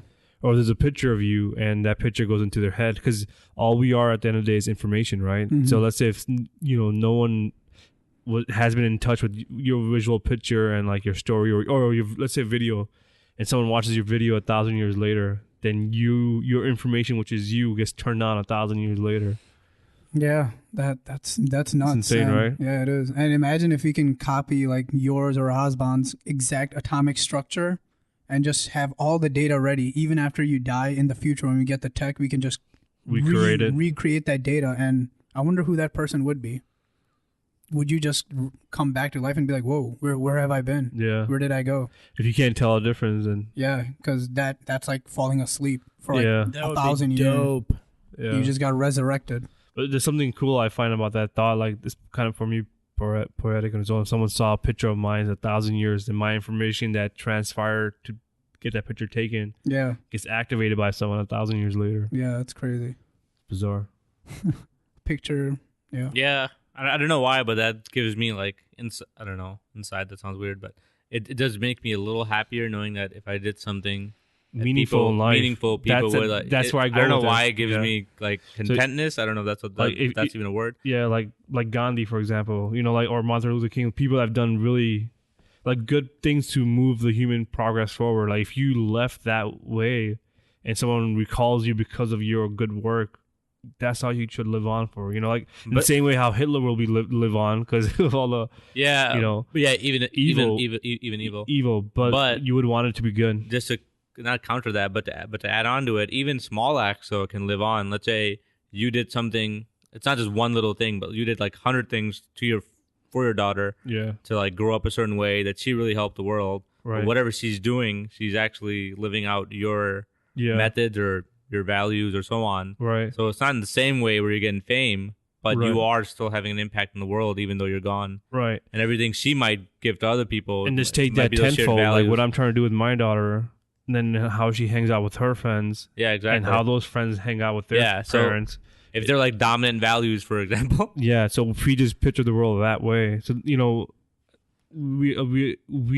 I was telling my sister the other day, she was over, and I was telling her like, if your group of friends are not progressing better each and year over year, or if you're not doing anything to add increase their knowledge or add some sort of value to it, then those are not good friends. From my understanding, because within our group, each day or at least the last 3 years, we just taken off on how we're in terms of information, how we one another check each other, help each other, guide each other, in terms of being healthy, happy, and just finding Wealthy, and wealth could be in happiness too, right? True. So like if your friends are not doing that and all they are just our time pass, then you are passing your time or wasting your time. Right. I'm like almost there with you. Like I'm at like 90%, but then I just hate the word wasting at the end of that. If that makes sense. Yeah. Yeah. I mean, what else would you call it? Because everyone has their own set of values, right? Does time have to? Do you have to have? Does every interaction have to be value added? I think so. Like it could be, but it could not be. not every. But let's be clear. Value doesn't have to mean something relating to financials. Like you said, it could be just being happy or just fun. I just guess making fun. Others laugh, better. Yeah, it could be laugh anything. is also value. Yeah, that's so value. If they're making you happy, then that's adding value. If they're making you miserable, that's also adding value. Yeah, Sometimes. it is. Yeah, that's what I was Negative gonna say. value. Negative Because, value. they're giving you negative value, which might make you stop hanging out with them, adding positive value. Yeah. Yeah. In the end, it's all positive. Just to add on to what you were saying earlier, because I think it's a really good thought. Like, how you were saying that you could just influence your daughter, and that might be one of the biggest. So, like, this Gandhi quote is, it's very, everybody knows about it, but I just love it. You must be the change you wish to see in the world. Yeah. Like, if you do it, you internalize the changes. That's really how you can change. Yeah, and think about it. If you just take that and have everyone go if tomorrow, everyone followed that, you'd be there. Yeah, overnight we'd just be there. But So that's all we got to do. yeah, holy shit. It's such a small thought, but if beautiful. that small thought could percolate, and we've talked about changing values. The song like "Man in the Mirror" by Michael Jackson too, right? Like it kind of probably feeds off what that quote is. Like I just don't know the song. Go ahead. Yeah, not Very enough. good song. But Man yeah, in Man the in the Mirror, Mirror I love that By song. Michael Jackson. Yeah. Yeah, I gotta hear it now. but it just ties into that. Just if you want change, look the man in the mirror, pretty much, and it ties into that. Yeah, I've I've really thought about change. Me and you have had a lot of conversations about It's sad, change. isn't it? Like, let's just say what's weird about that line is, let's just say if everyone goes and I don't think even that it will not work, because then you have so many different ideologies in place that, I would want everyone to be Muslim, or I would want everyone to be Christian. So be the change. I'm gonna go spread my message. Yeah, you know. I mean, I guess you make a point, and to be honest, and that's also true. Like, what if everybody decided they actually want to be evil? Not even evil, but I want everyone to be Christian. So now I'm going to start going and knocking on doors and, trying to convert people and said, I got the message of God. And if we all convert to this book, then, the problem's going to solve tenfold. But then if you're a different religion and you're going to just be upset and pissed off. But I guess this quote is also assuming that people are predisposed to being good. And that like we all want open values, or we have open-minded values. Right. That regardless of your belief or whatever, that for the most part, people are like that. So what do we want? We just want equal balance in life, equality. Like in terms of. Well, so I just used to think about this quote a lot actually, and I was like, if you really want to like help people, you could probably help like people that are the closest to you right now, like today, instead of going into the soup kitchen or something, or trying to help homeless people, which is also good, nothing wrong with it. But like they say. Charity starts at home, right, or something like that. Yeah. I was like that too, and I think you made me think differently, because just thinking it's just helping at such a greater level that you sometimes realize that we just help one another within our small group of friends or family members, and then you just pass down the same torch to them and just say you got to do the exact same thing. But see, that's where my thought comes in. So you know how we were talking about you're 5, so I just want to tie that to this. Yeah. You know how we were saying you should only hang out with people that bring value and stuff? Right. But then like, you know how we say everybody should have health care? So we're kind of saying that we should really help people, right? Yeah. But if you start not helping the people that are closest to you that are losing value, how can you help anybody else? Right. Yeah. So my thing is, so you do your part, right? And my mom growing up says this quote in Urdu, which sounds cool, but like in translating in English, is it takes 2 hands to clap. Yeah. So within your group, if someone's misguided or doesn't have enough information, then do your part and help them. You're their friend, but you can only take them so far. But once you've exhausted all your options, then people have to want to help themselves, and that's kind of the part of it. Like I told a friend of mine who was going through some stuff, I was like, dude, we're having all these talks. And this is great, and now you're agreeing with me right now, but really, you're just going to be like another one of those cases if you don't decide to do it yourself. Right. Like, I could start eating shitty, right? I can just do, start like, eating fast food and whatever.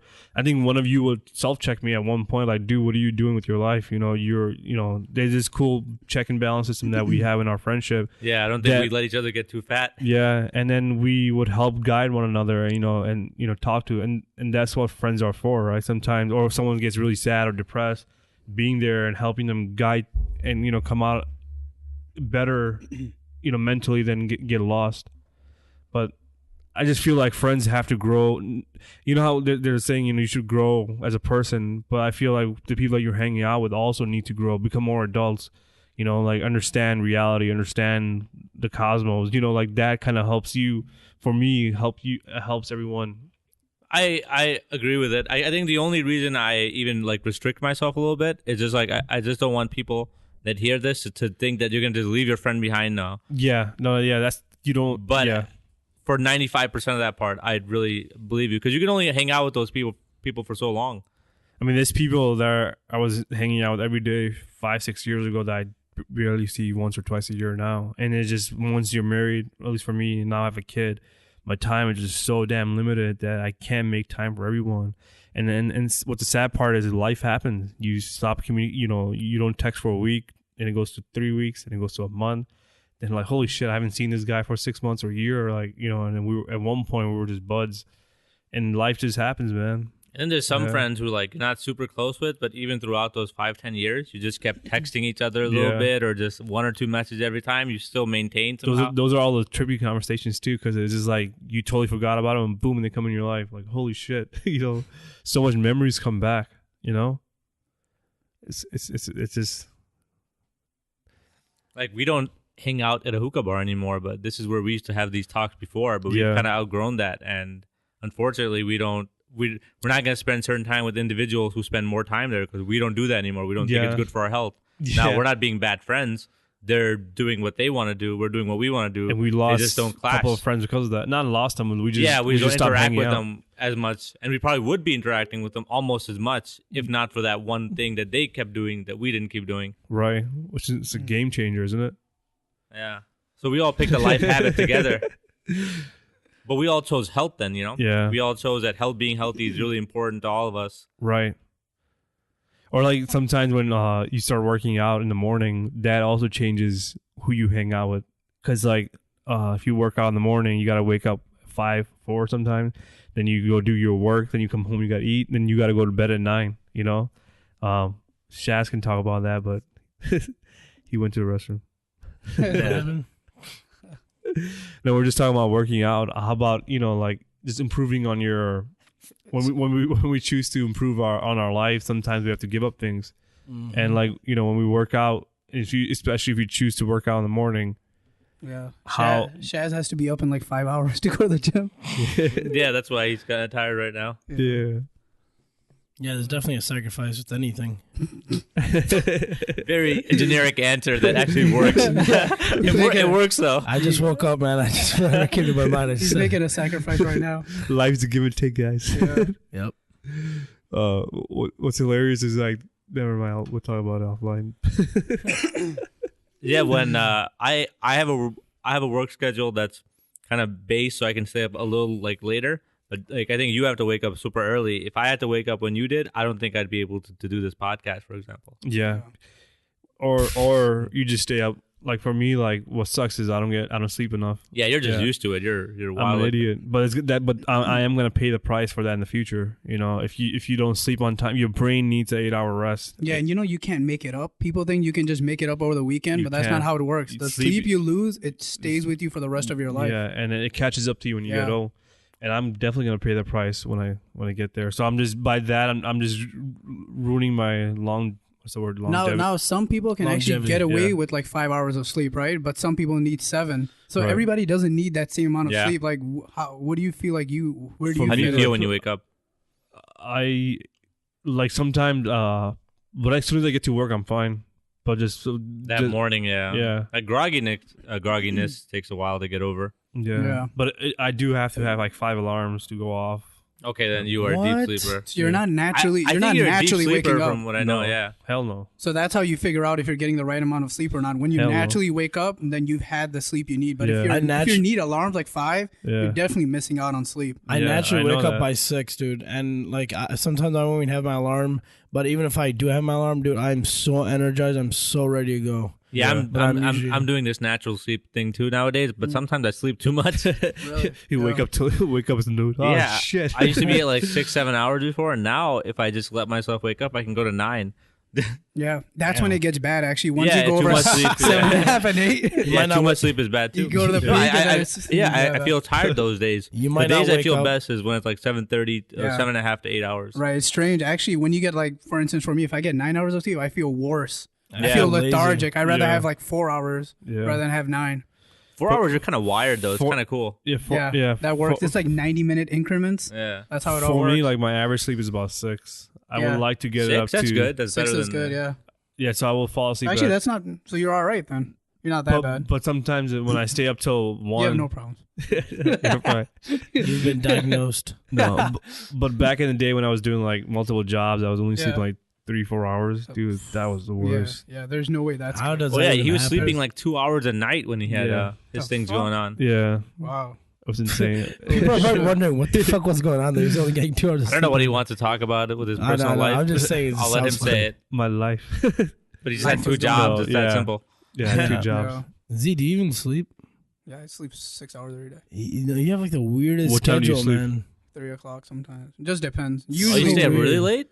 Yeah, I've recently been like not every day, but like 3 or 4 days out of the week. week. He's in workflow. He uses. Yeah, if I it feel all. the flow, I just keep So going. you work better at night sometimes? Yeah, He all only the works time. at night. When you have a kid, you can't do that. Like as soon as I go the 12-hour mark, I'm like, if it's like a Friday, Saturday night, I'm like, the longer I stay up, the harder I gotta have to pay the price. In the morning, because Layla will just get up at, her normal time, 7 or 8, 7:38.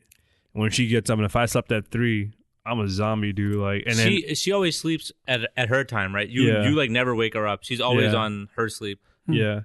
What sucks is, and then she wouldn't want me to get up as well. Like, I want to go, by daddy. I want to go by daddy. And then you can't say no to that. And you wake up and you're just zombie, dude. Like, it's just the hardest thing to do. So, like, each time, like, when I hit 12 o'clock and I know the longer I stay up, the harder I got to pay the price. Right. Because I got to wake up for her. I got to, give her things, and I can't meet any of her demands. You're on all these different time schedules, not just work, but also the kid. Yeah, it just changes everything. It's a game changer.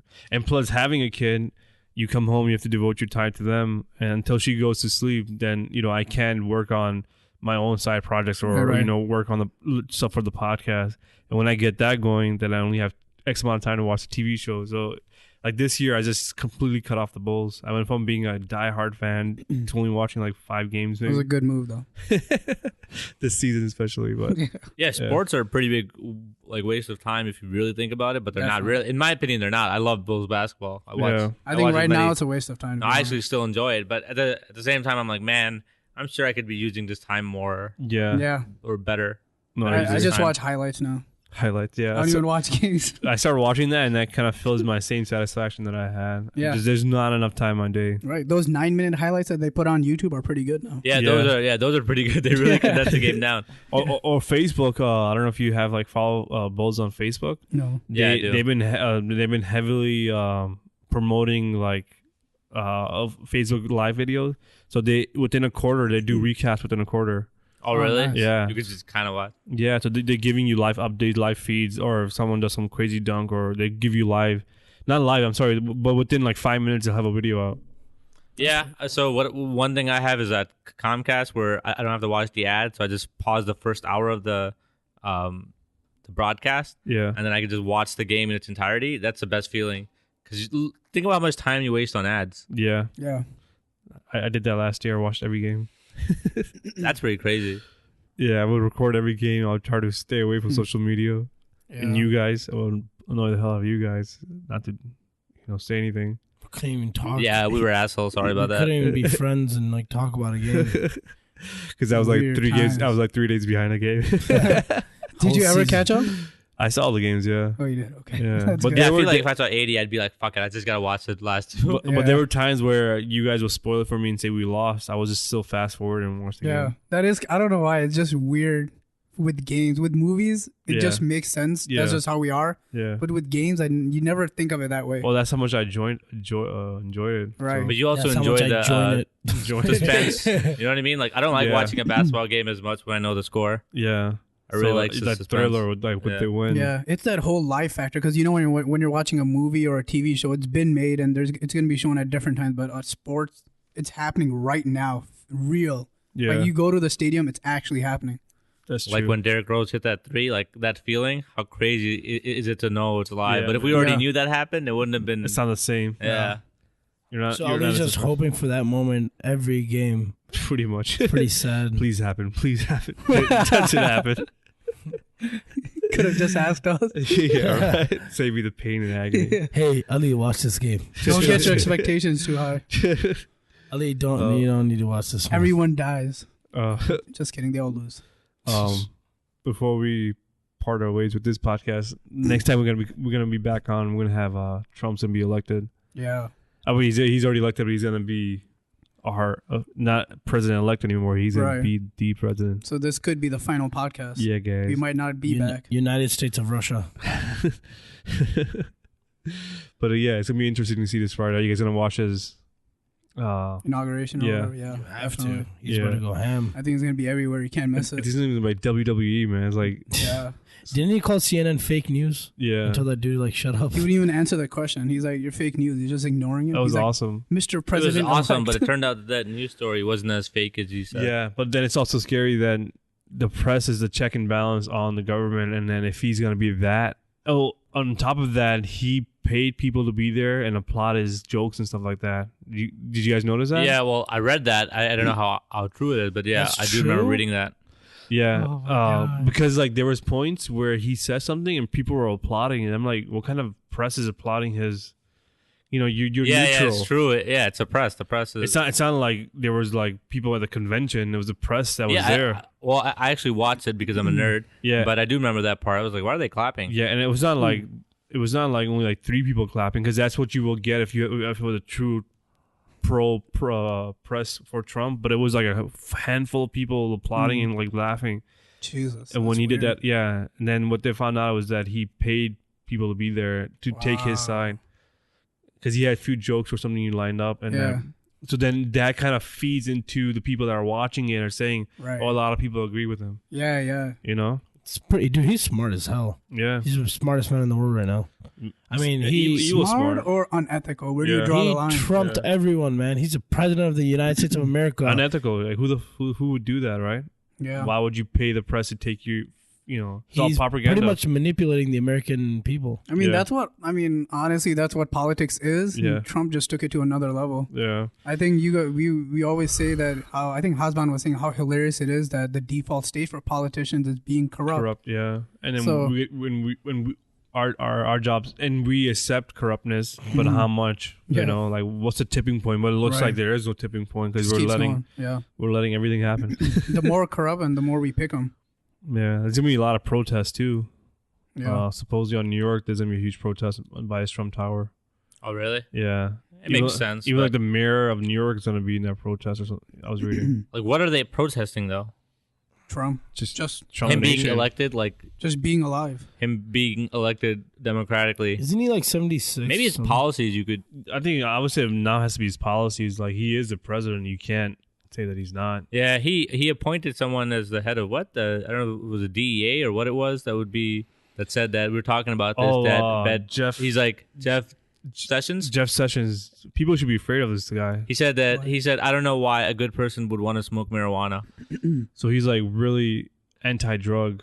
Like, so he says all bad people smoke marijuana. So he's an attorney general. So that means he's a guy. Attorney general, yes. He's a guy that's gonna prosecute people. So like if there's 11 states that are pro weed or have changed laws to allow weed, he from the federal point can intervene and change their laws, and once the government decides. Well, yeah, he can still basically federal law supersedes state law, and he can still go around and like arrest people even if your state allows it. Wow. And it also takes a step back, because we wanted weed to be legal, but we wanted other drugs to be legal too, right? Mm-hmm. And that is not happening anytime soon now. With him on board, at least in that seat. And that's what Bill. I think we were talking about how Bill Maher said it too. Like, why doesn't Bill Maher? I mean, in California it's legal now. Is he gonna open up his own place that sells weed, or his own brand or something of weed? What was the joke? Bill Maher weed or something like that.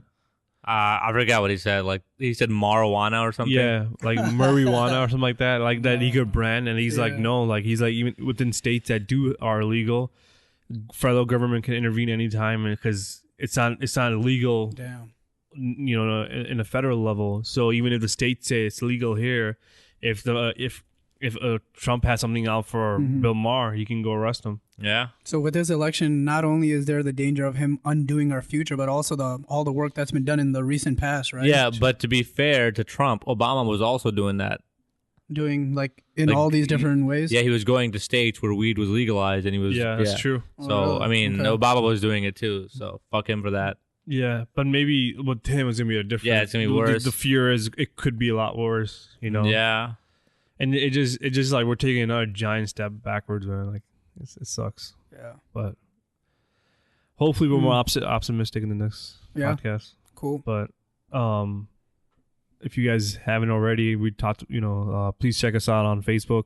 Like our page to get our up to date feeds on our podcast and other things that we're doing, and our YouTube channel as well, called Mind High Podcast. Check us out on there. Subscribe. There are videos that we're going to be posting of our segments from our podcast, and also other side projects that we're doing. Tell your friends, tell your family. Yeah, that too. Go on the streets. Dad just woke up. We will buy you a sign. Tell everyone. Tell your neighbors. And like, if you guys do find some value, or if this podcast is adding value to your life, or making a difference, and if you're enjoying it, please do share it with others. That definitely helps us grow, and allows us to do what we do more. We need to get Hasban on a table. Yeah. All right, guys. Other than that, thank you for always tuning in. We really appreciate it, and then we'll catch you guys Later. We love you. Peace out.